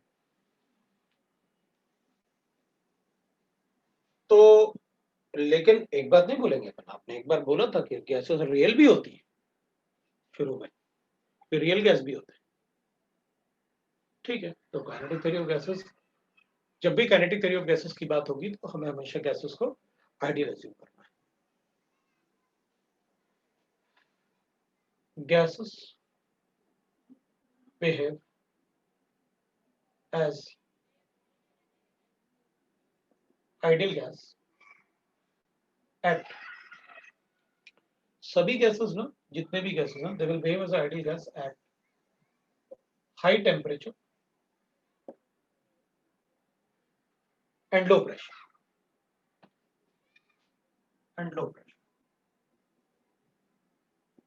तो जितने भी गैसेस होंगे ना, they will behave as ideal gas at high temperature and low pressure। ठीक है भाई, मान लेते हैं कि gases will behave as ideal gas at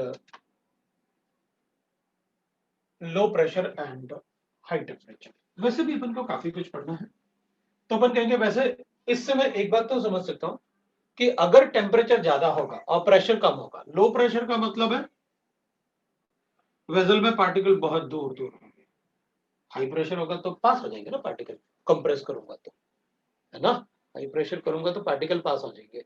तो लो प्रेशर से एक बात तो समझ में आ गया कि पार्टिकल बहुत दूर दूर रहेंगे, और टेम्परेचर बहुत ज्यादा है तो पार्टिकल पास आ ही नहीं सकते, क्योंकि उनका तो मूवमेंट बहुत ज्यादा होगा, उनकी वेलोसिटी बहुत ज्यादा होगी, तो वो पास आके रुक ही नहीं सकते भाई, आएंगे भी तो टकरा के दूर चले जाएंगे। एक बात तो समझ में आ गया कि आइडियल गैस में पार्टिकल्स आसपास नहीं रह सकते भाई, वो दूर होंगे। तो आइडियल गैसेस में जो पार्टिकल्स होते हैं वो हमेशा एक दूसरे से काफी दूर होते हैं और उनमें कोई इंटरेक्शन नहीं होता आपस में, उनमें कोई अट्रैक्शन नहीं अज्यूम करते अपन, ना तो अट्रैक्शन होता है ना ही रिपल्शन होता है, रिपल्शन हो नहीं सकता, अट्रैक्शन पास आएंगे तो शुरू होगा, वो हो नहीं सकता। तो अगर अट्रैक्शन भी नहीं होगा तो इसका मतलब है जब तक पार्टिकल आपस में अट्रैक्ट नहीं करेंगे वो लिक्विफाई नहीं होंगे। इसका मतलब है एक बात तो दिमाग में हमेशा रहेगा, ideal gases can not be liquefied. जो गैस आइडियल जैसे बिहेव कर रहा होगा उनमें पार्टिकल में कोई अट्रैक्शन होता ही नहीं, उनमें कोई इंटरेक्शन नहीं है, तो लिक्विफाई कैसे करोगे? तो पार्टिकल में अट्रैक्शन होगा तो लिक्विफाई कर सकते हैं ना अपन, उसके बगैर थोड़ी लिक्विफाई हो सकता है। ठीक है, ये बात तो हमेशा दिमाग में रहेगी कि आइडियल गैस को भाई लिक्विफाई नहीं कर सकते। अब अपन क्या करेंगे, अपन एक काम करते हैं, अब अपन ये चेक कर लेते हैं कि भाई आइडियल गैसेस होते क्या है और उनका नेचर क्या है, मुझे क्या फॉलो करना है आइडियल गैस के लिए। एक बात तो मुझे पता चल गया कि आइडियल गैस क्या है, उनको लिक्विफाई नहीं कर सकते। तो अपन क्या करते हैं, पोस्टुलेट्स लेते हैं kinetic theory of gases, postulates of kinetic theory of gases.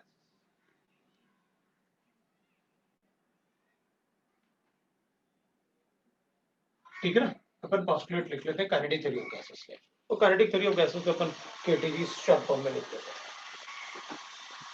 तो व्हाट आर द पोस्टुलेट, अब पोस्टुलेट का मतलब होता है हमको फॉलो क्या करना, कि जो आप यहां लिख दोगे उन चीजों को हम फॉलो कर लेंगे कि ये तो फैक्ट है, एक्सपेरिमेंटल फैक्ट है, हमें इसके बारे में सोचना है।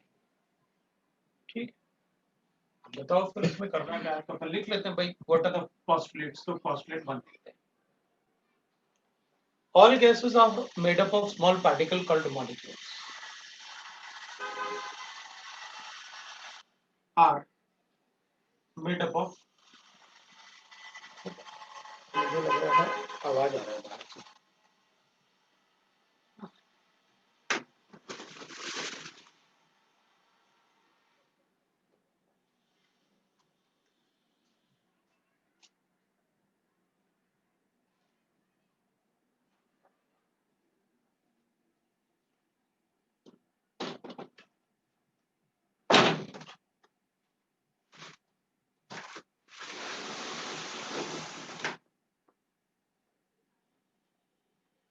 ठीक है, तो अपन क्या करेंगे, all gases are made up of small particle called molecules.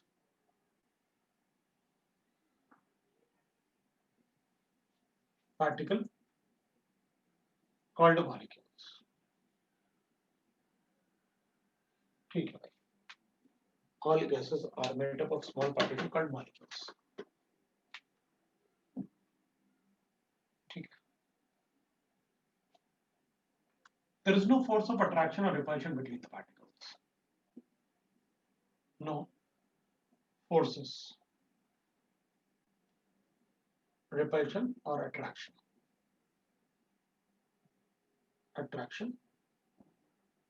among the particles. Among particles है,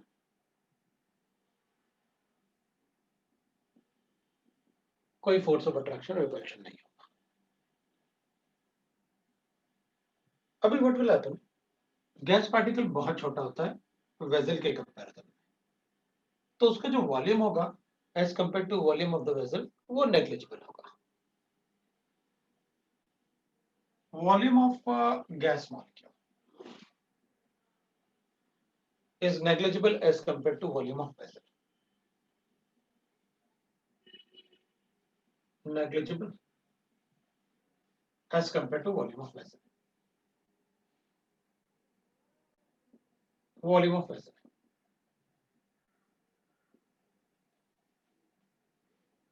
पार्टिकल बहुत दूर दूर होता है, लेकिन ये पार्टिकल कंटिन्यूअसली मूव करते रहते हैं बिकॉज उनके पास काइनेटिक एनर्जी होती है, because of the temperature, even at room temperature. तो collision among the particles is perfectly elastic.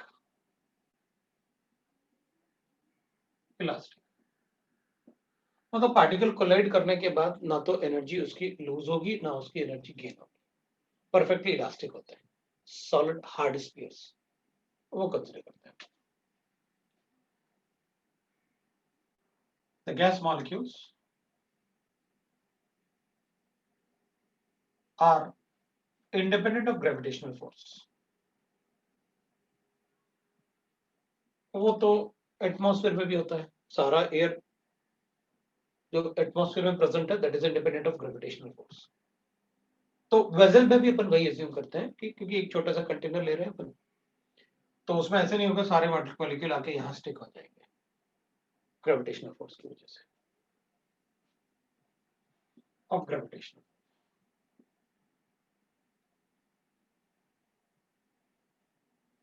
और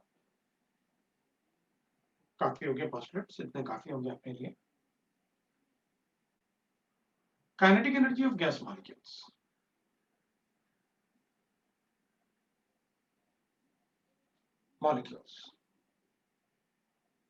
is directly proportional to temperature. Directly proportional to temperature. So kinetic energy will be directly proportional to temperature. तो ये हमेशा ध्यान रखेंगे भाई, obviously बात है kinetic energy will be directly proportional to temperature जैसे आपने कहा, ठीक है।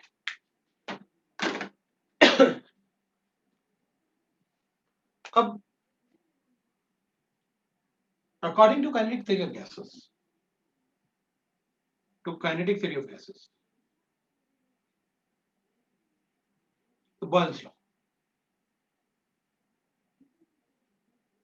Boyle's law तो PV is equal to constant होता है,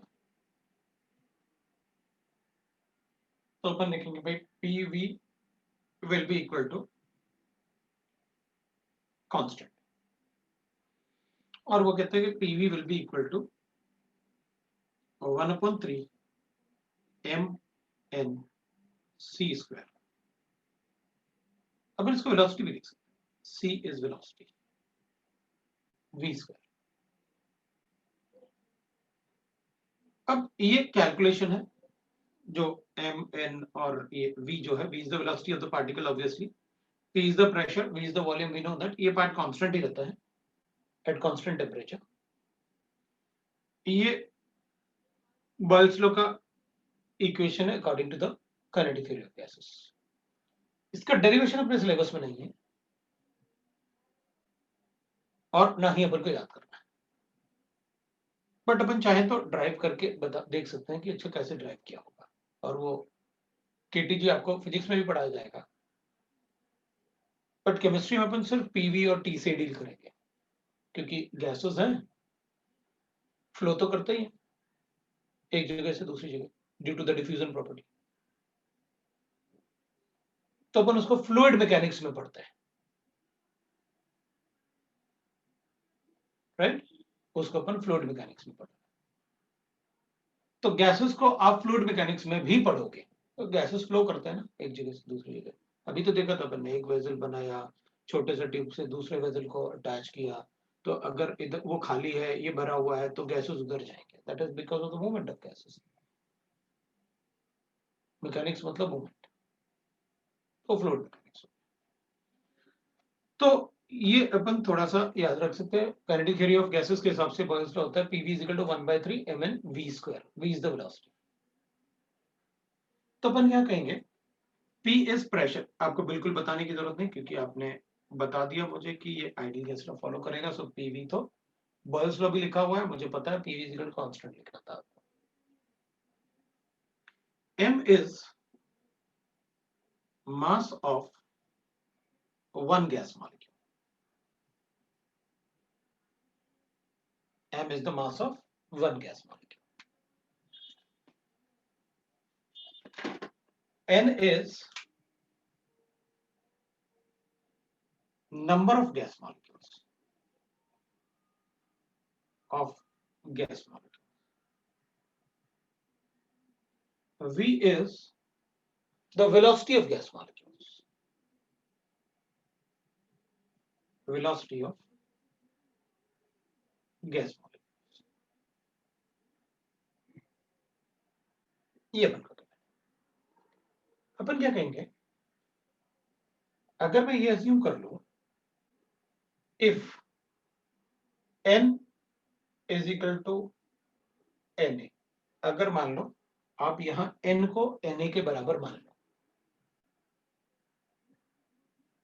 तो mass of one gas molecule और ये na एवोगाड्रो नंबर के बराबर। अगर ये एवोगाड्रो नंबर के बराबर है तो 1 मोल के बराबर है, तो m इंटू n को मैं मॉलिक्यूलर वेट लिख सकता हूं, क्योंकि एक गैस का एक मॉलिक्यूल का मास अगर m है तो m into n will be the mass of 1 mole of molecule, तो मैं मॉलिक्यूलर वेट लिख सकता हूं।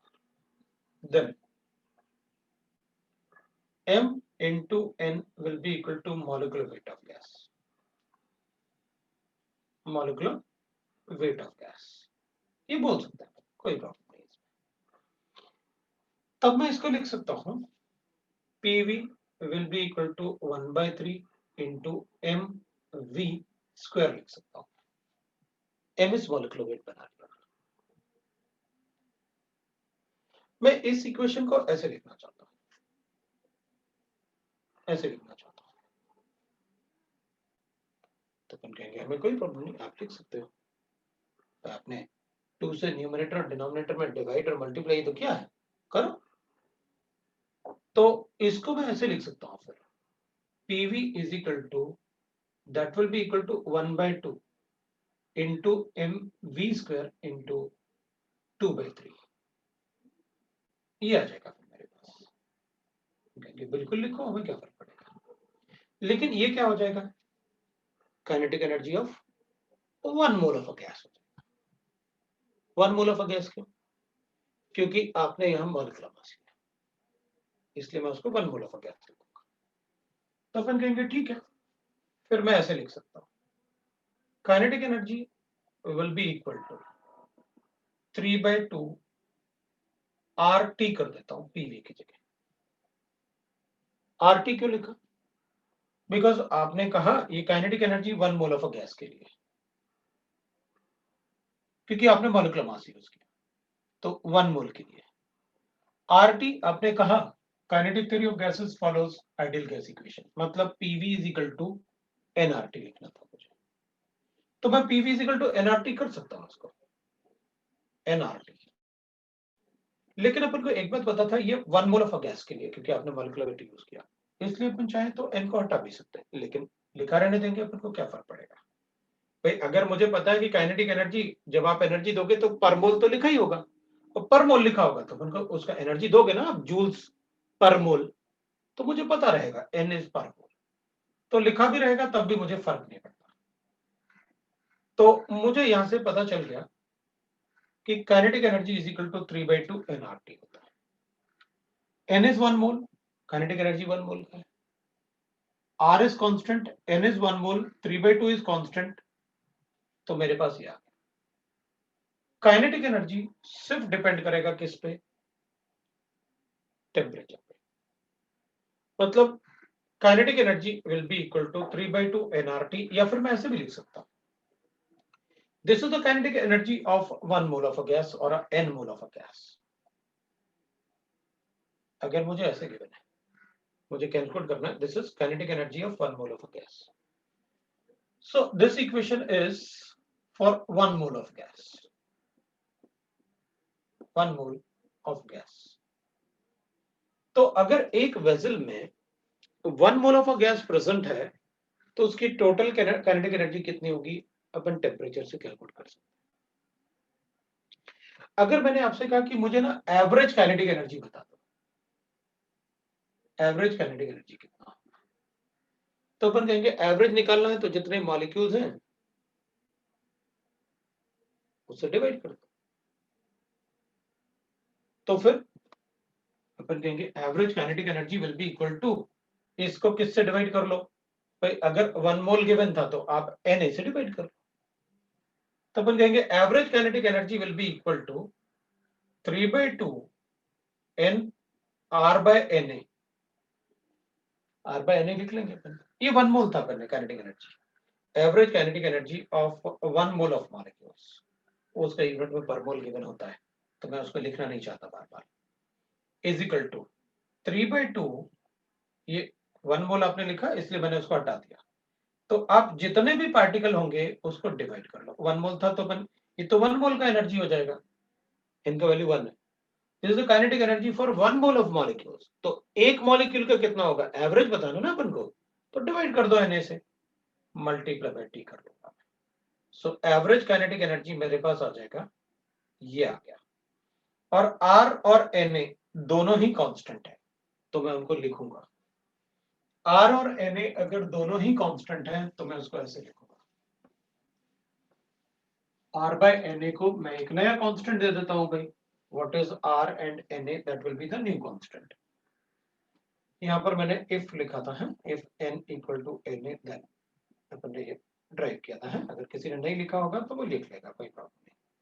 तो मैं इसको एक नया कांस्टेंट देने वाला R/Na के लिए, और वो मैं लिखूंगा kinetic energy, that is average kinetic energy will be equal to 3/2 kT, ये स्मॉल k है, where small k is equal to, is called Boltzmann constant, Boltzmann constant, ये उसको अपन नया कांस्टेंट बना लेते हैं, बोल्ट्जमैन कांस्टेंट होता है। और अगर जरूरत पड़ेगा तो k का वैल्यू भी लिख लेंगे अपन, because k is equal to मुझे गिवन है R/Na, तो R का वैल्यू अगर MKS यूनिट में लिखता हूं तो 8.314 जूल्स पर मोल पर केल्विन होता है, तो डिवाइड बाय कर लूंगा 6.023 into 10 to the power of 23, this is 6.023 023 into 10 to the power of 23, मुझे ये मिलेगा 1.38 into 10 to the power of minus, we'll write that 23, right, joules per mole per Kelvin. ये K का वैल्यू होगा, जरूरत पड़ेगा तो यूज करेंगे, नहीं तो R/Na लिख के अपन खुद ही सब्स्टिट्यूट कर लेंगे। आपने जूल्स में लिखा, आपने जूल्स में लिख लिया, बिकॉज जितने भी कैलकुलेशंस होंगे वो MKS वैल्यू में होंगे। मैं आपसे बार बार बोलता रहा हूं, कैलकुलेशन अपन सिर्फ MKS वैल्यू में करेंगे। ये मेरे पास इक्वेशन 2 है, दिस इज इक्वेशन 2। मैं इस काइनेटिक एनर्जी को, पहले आप इतना लिख लो, फिर मैं आपको आगे बताता हूं इनको क्या करना है और क्या क्या पूछेंगे और आपको कैसे लिखना है, और मैंने ऐसे डायरेक्टली क्यों लिखा इन सबको वो भी मैं बताऊंगा।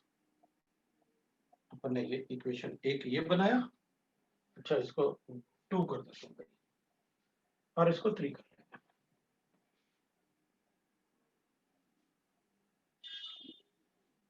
ये 3 हो जाएगा, तो तीनों में अलग अलग, ये तो बॉयल्स लॉ था, ये kinetic energy for 1 mole of gas, और ये एवरेज काइनेटिक एनर्जी है, जितने मॉलिक्यूल्स होंगे उससे उसको टोटल काइनेटिक एनर्जी को नंबर ऑफ मॉलिक्यूल से आपने डिवाइड किया तो आपको एक मॉलिक्यूल का आ गया, दैट इज 1 मॉलिक्यूल का काइनेटिक एनर्जी, एवरेज काइनेटिक। अब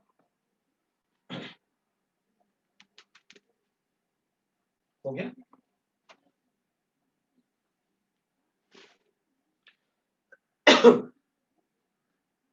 मेरे ख्याल से आपने लिख लिया होगा। अब मैं क्या चाहता हूँ, जो इक्वेशन में अपन ने यहाँ पर जो काइनेटिक एनर्जी लिखा हुआ है ना, the kinetic energy we have calculated, ठीक है, एक पॉइंट। तो अब ये छोटे छोटे फॉर्मूले हैं, मैं बताऊंगा इसमें आप क्या गलती कर सकते हो, क्योंकि फॉर्मूले में अपन को कोई प्रॉब्लम नहीं है। Kinetic energy is equal to 3/2 RT हमेशा याद रहना चाहिए, और 3/2 R for 1 mole of gas ना, 3/2 RT अपन को हमेशा पता रहेगा। 1.1 लिखेंगे अपन, the kinetic energy, the above kinetic energy we have calculated is also called as translational kinetic energy, translational kinetic energy of gas molecule। मतलब ये जो काइनेटिक एनर्जी अपन ने कैलकुलेट किया है, मैं इनको ट्रांसलेशनल काइनेटिक एनर्जी भी बोल सकता हूँ। Why it is so? Because we know that in solids, अगर मेरे पास सॉलिड्स है तो पार्टिकल में सिर्फ वाइब्रेशनल एनर्जी होती है। Particle have only vibrational energy, vibrational energy. तो जो सॉलिड्स होते हैं ना, उन सॉलिड में पार्टिकल क्या करते हैं, अपने ही जगह पे धीरे धीरे वाइब्रेट करते रहते हैं, बस at a room temperature. Kinetic energy तो होगी रूम टेम्परेचर पे है, तो सॉलिड में पार्टिकल क्या करते हैं, वाइब्रेट करते हैं अपने पोजीशन पे, तभी तो सॉलिड का डेंसिटी अलग अलग होता है एक ही टेम्परेचर पे। क्यों? क्योंकि हर एक सॉलिड में पार्टिकल जो होते हैं वाइब्रेट होते हैं, वो अलग अलग होते हैं। तो अगर अपने पोजीशन में वाइब्रेट करेंगे तो ऑब्वियस सी बात है उनकी डेंसिटी अलग अलग होगी। किसी में ज्यादा वाइब्रेट करते हैं तो उनकी डेंसिटी कम है, जिसमें कम वाइब्रेट करते हैं उनकी डेंसिटी ज्यादा। अगर लिक्विड होगा तो पार्टिकल अपनी पोजीशन पे वाइब्रेट भी करेगा और रोटेट भी करता है। जैसे वाटर में पार्टिकल मूव भी करेंगे, हाइड्रोजन बॉन्डिंग है, एक दूसरे से वो शेप में रहेंगे, हेक्सागोनल शेप में, ठीक है ना, लेकिन वो मूव भी करते रहेंगे लिक्विड्स में। आइस में मूव नहीं करेगा, फिक्स्ड टेट्राहेड्रल स्ट्रक्चर हो गया वाटर में। तो लिक्विड्स में क्या होता है ना, लिक्विड्स में पार्टिकल वाइब्रेट करते हैं तो उनके पास वाइब्रेशनल एनर्जी भी होती है और रोटेशनल एनर्जी भी होती है, वो रोटेट भी करते हैं, रोटेशनल एनर्जी। जैसे अपने प्रोटीन का स्ट्रक्चर पढ़ा होगा, ऐसे चेन टाइप होता है ना, ट्विस्टेड वैसे ना, वैसे उस टाइप से, तो रोटेट भी करते रहते हैं। कभी कभी आपने देखा भी होगा मूवीज वगैरह में ना, मॉलिक्यूल ऐसे रोटेट कर रहे हैं लिक्विड्स में, लाइक दैट। तो लिक्विड्स में पार्टिकल वाइब्रेट भी करते हैं और मूव भी करते हैं, दोनों ही करेंगे। लेकिन अगर गैसेस होगा ना, तो गैसेस में तो पार्टिकल वाइब्रेट भी करेंगे, रोटेट भी करेंगे अपने एक्सिस पे,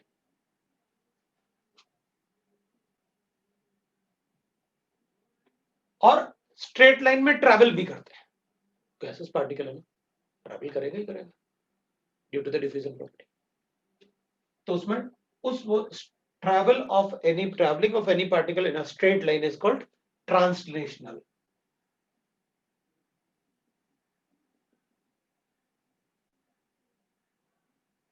इसलिए अपन उसे गैसेस में ये एक्स्ट्रा एनर्जी होता है, translational energy.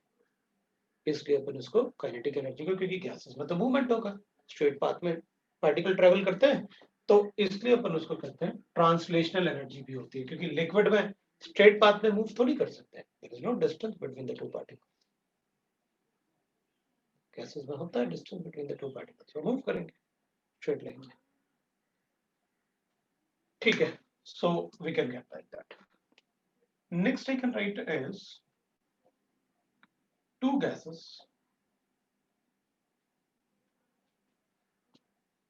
two different gases will have gases like, we can write that gases like CO2 and H will have, मैंने दोनों के मास में बहुत डिफरेंस लिया है, मॉलिक्यूलर मास में, will have same kinetic energy at same temperature। अगर टेम्परेचर सेम है तो ये कांस्टेंट, ये कांस्टेंट। तो अगर टेम्परेचर सेम है तो ये तो इंडिपेंडेंट है मॉलिक्यूलर वेट ऑफ गैस से। अगर ये इंडिपेंडेंट है इक्वेशन अपने मॉलिक्यूलर वेट ऑफ गैस से, तो इसका मतलब है गैसेस, डिफरेंट गैसेस का काइनेटिक एनर्जी सेम होगा अगर सबका टेम्परेचर सेम है तो। मतलब डिफरेंट गैसेस के लिए काइनेटिक एनर्जी का वैल्यू डिफरेंट नहीं होगा unless their temperature is different. थोड़ी देर पहले आपने लिखा भी था, kinetic energy is directly proportional to temperature, it is independent of molecular weight of the gases. इससे हमें फर्क नहीं पड़ता, but it will depend only on right variable too. So यहाँ पर अपने लिखा था for 1 mole of a gas, तो यहाँ भी 1 था ये, तो 3/2 RT लिखा ना अपने, R तो कांस्टेंट है, 3/2 अपन को पता है। So it is independent of the molecular weight of the gas. अब मैं इन इक्वेशन को हटाना चाहता हूं, लेकिन हमें क्वेश्चन में यही इक्वेशन पूछे जाएंगे अपन से। क्वेश्चन में यही इक्वेशन के लिए डाटा गिवन होगा अपन को, और यही इक्वेशन अपन को पूछे जाएंगे क्वेश्चन में, और हम भी गलती इन्हीं में ही करेंगे। ठीक है, कैलकुलेशन में अपन से यही इक्वेशन पूछे जाएंगे और अपन क्या करेंगे, इन्हीं में गलती करेंगे। तो अपन को गिवन होगा, मैं इनमें बात ऐसे कर लेता हूँ, बस इस पार्ट में अगर अपन गलती नहीं करते हैं तो अपना आंसर भी हमेशा सही आएगा। मुझे गिवन है PV is equal to 1/3 mNV²। आपको सब कुछ पता है इसमें क्या है। हमें क्या करना है, जब अपन इसका क्वेश्चन सॉल्व करेंगे ना, तो आपको एक बात ध्यान रखनी है, इसको आप पास्कल में लोगे, इसको आप मीटर क्यूब में लेना, इसको आप केजी में लेना, ये एक नंबर है, तो इसका वैल्यू आप मीटर पर सेकंड में लेना, जो भी वैल्यू होगी उसका स्क्वायर कर देना। हमारा क्वेश्चन कभी गलत नहीं होगा, क्यों? अपन ने एमकेएस यूज किया ना, सारे के सारे यूनिट अपन ने क्या यूज किया, एमकेएस। मोस्टली स्टूडेंट क्या करेंगे, इसको प्रेशर में ले लेंगे, इसको लीटर्स में ले लेंगे, इसको केजी में ले लेंगे, या ग्राम में कन्वर्ट कर लेंगे। भाई ग्राम और एटमॉस्फेयर का क्या रिलेशन? ग्राम होगा तो सीजीएस में लो इसको, डाइंस पर सेंटीमीटर स्क्वायर, तब आप इसको एमएल में लोगे। तो कैलकुलेशन अपने सारे के सारे, ये तो नंबर था ना, इसलिए अपन ने एन ले लिया उसको। तो आप यूनिट में गड़बड़ नहीं करना, आपको एटमॉस्फेयर और पास्कल पता है इंटर कन्वर्जन, लीटर और मीटर क्यूब भी आपको पता है इंटर कन्वर्जन, आपकी गलती कभी नहीं होगी, आपका आंसर कभी गलत नहीं होगा। इनमें से कोई एक वैल्यू अपन से पूछी जाएगी, मोस्टली वेलोसिटी पूछते हैं अपन से, बाकी चीजें अपन बता सकते।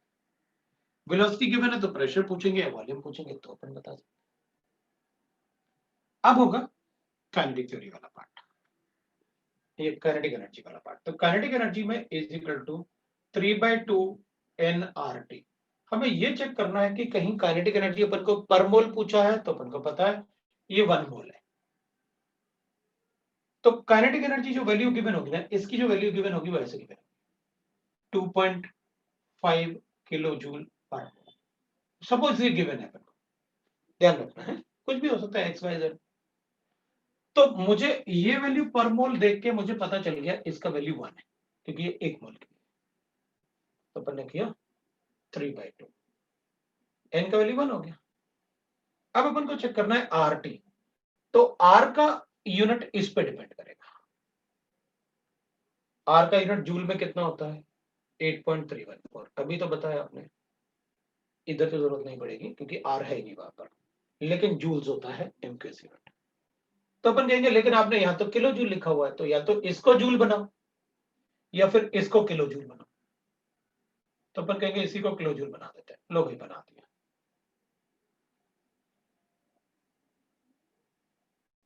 ठीक है, उसके बाद R आ गया तो टेम्परेचर तो मैं केल्विन में ही लूंगा। ये लो भाई, अगर अपन इधर गलती नहीं करते हैं इधर, तो अपना कभी कोई आंसर गलत नहीं होगा। अगर ये कैलोरीज में है तो R का वैल्यू भी आपको कैलोरीज में रखना पड़ेगा, ये ध्यान देना है। अगर वो यूनिट आप गलत नहीं करते हो, आप गलती सिर्फ यूनिट में करोगे, वहां सब्स्टिट्यूशन के लिए कुछ है ही नहीं। सेम है, अगर ये किलो जूल में गिवन है तो आपको ध्यान रखना है ये किलो जूल आएगा।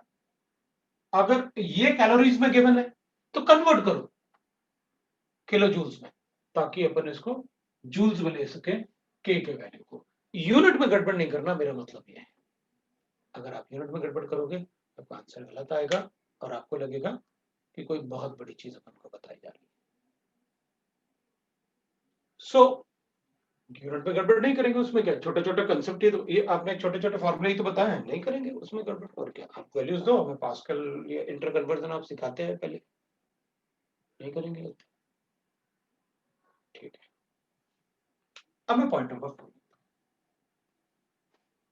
इफ टू डिफरेंट गैसेस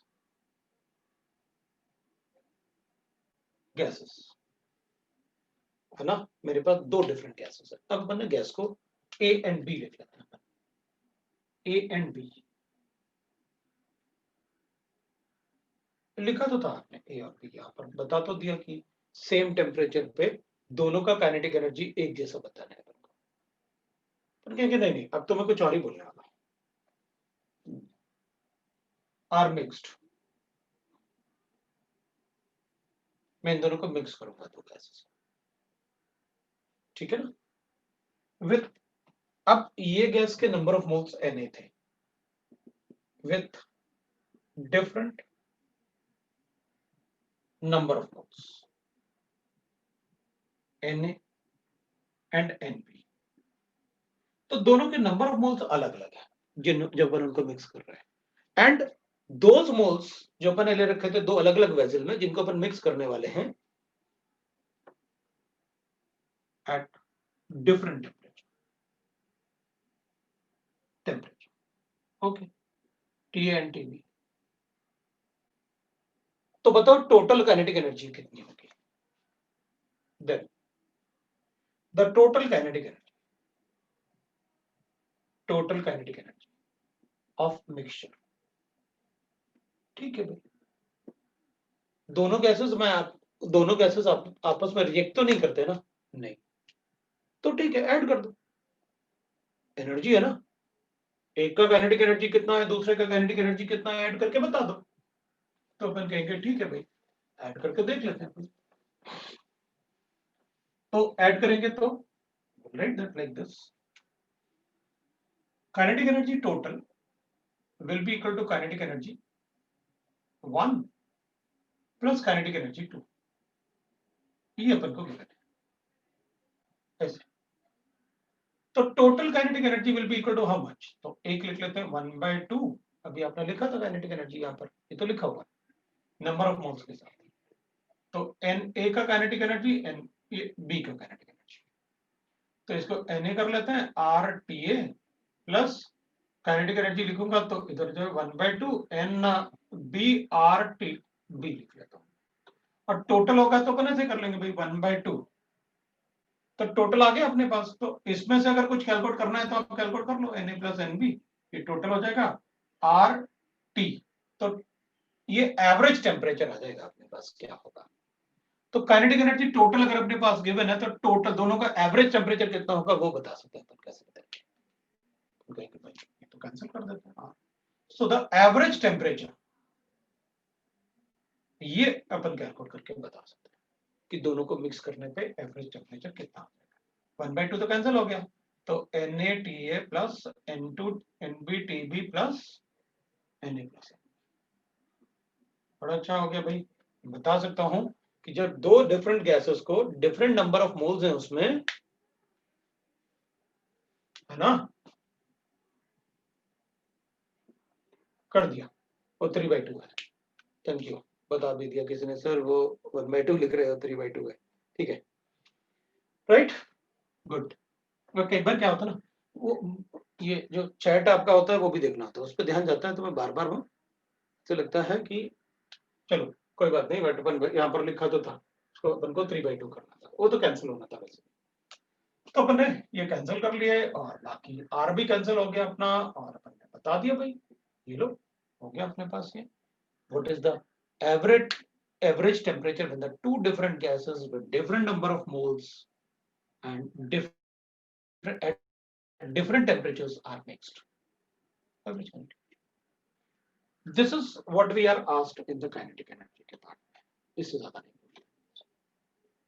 तो अपन kinetic energy, ये सेंटेंस, सेकंड सेंटेंस और फोर्थ सेंटेंस में डिफरेंस है। सेकंड सेंटेंस में आपने सिर्फ पूछा था अलग अलग गैसेस हैं, टेम्परेचर सेम है, बताओ उनकी काइनेटिक एनर्जी क्या होगी। तो टेम्परेचर सेम होंगे तो काइनेटिक एनर्जी सेम ही होगी।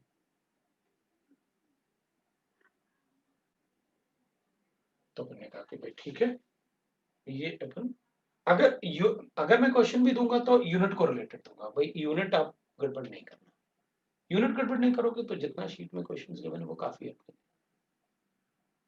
सीधा फॉर्मूले में सब्स्टिट्यूट ही तो करना है बस। ये कंसेप्चुअल जो है ना, नोट करके अपन ने जो लिखा वो थोड़ा ध्यान रखना। बट जेई में भी ऐसे क्वेश्चंस मतलब इनको मिलेंगे काफी सारे जिसमें इनको डायरेक्ट फॉर्मूले टाइप क्वेश्चंस दिए होते हैं।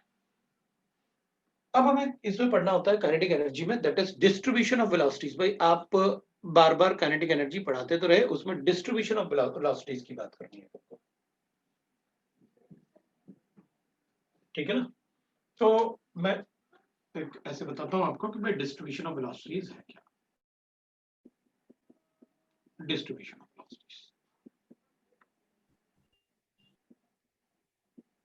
डिस्ट्रीब्यूशन ऑफ वेलोसिटीज का मतलब it was given by Maxwell and Boltzmann. कौन है भाई, म्यूट करके रखो, मैक्सवेल एंड बोल्ट्जमैन।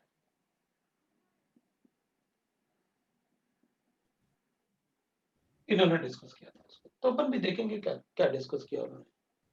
उन्होंने अपन से क्या कहा कि भाई जो आप गैसियस सैंपल लेते हो ना ऐसे एट T केल्विन,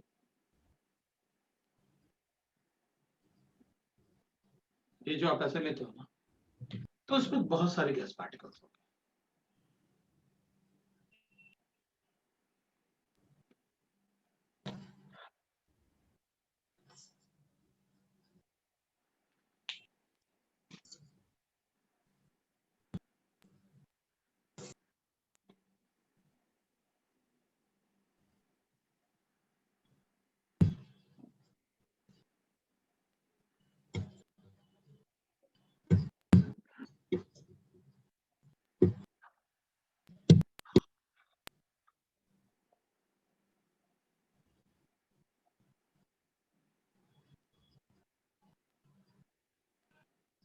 हाँ, वरना मैं हटाने वाला था तनिष्क को, मुझे लगा कोई मतलब ऐसे पे म्यूट करके रखो अपने आप को, है ना।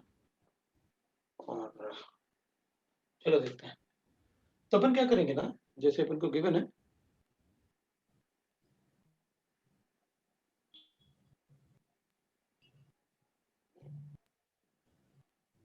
क्या हुआ, म्यूट नहीं हो रहा क्या?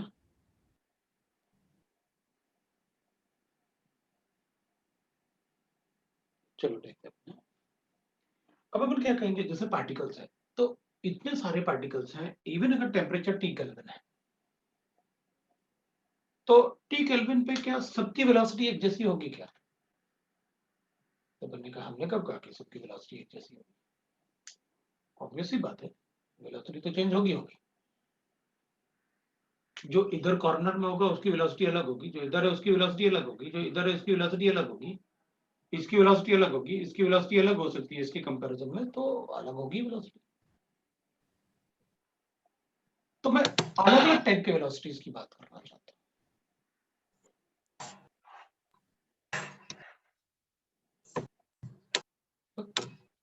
तनिष्क क्या कर रहा है तू? कट कट आवाज आ रहा है क्या? घर में कोई प्लम्बिंग का काम कर रहा है? भाई तनिष्क को क्या करूं, हटा दूं उसे?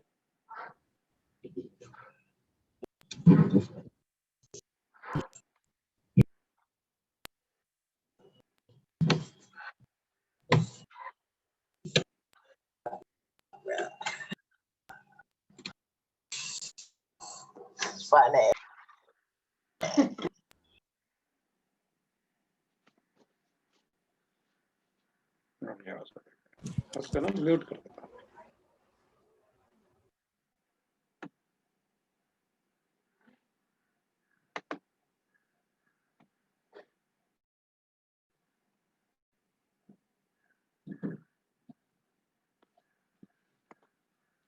चलो मैंने उसको put into the waiting room कर दिया, जब ठीक हो जाएगा तो बताएगा। तो अपन क्या करेंगे, अपन ऐसे करेंगे, अगर मेरे पास ऐसे गिवन है,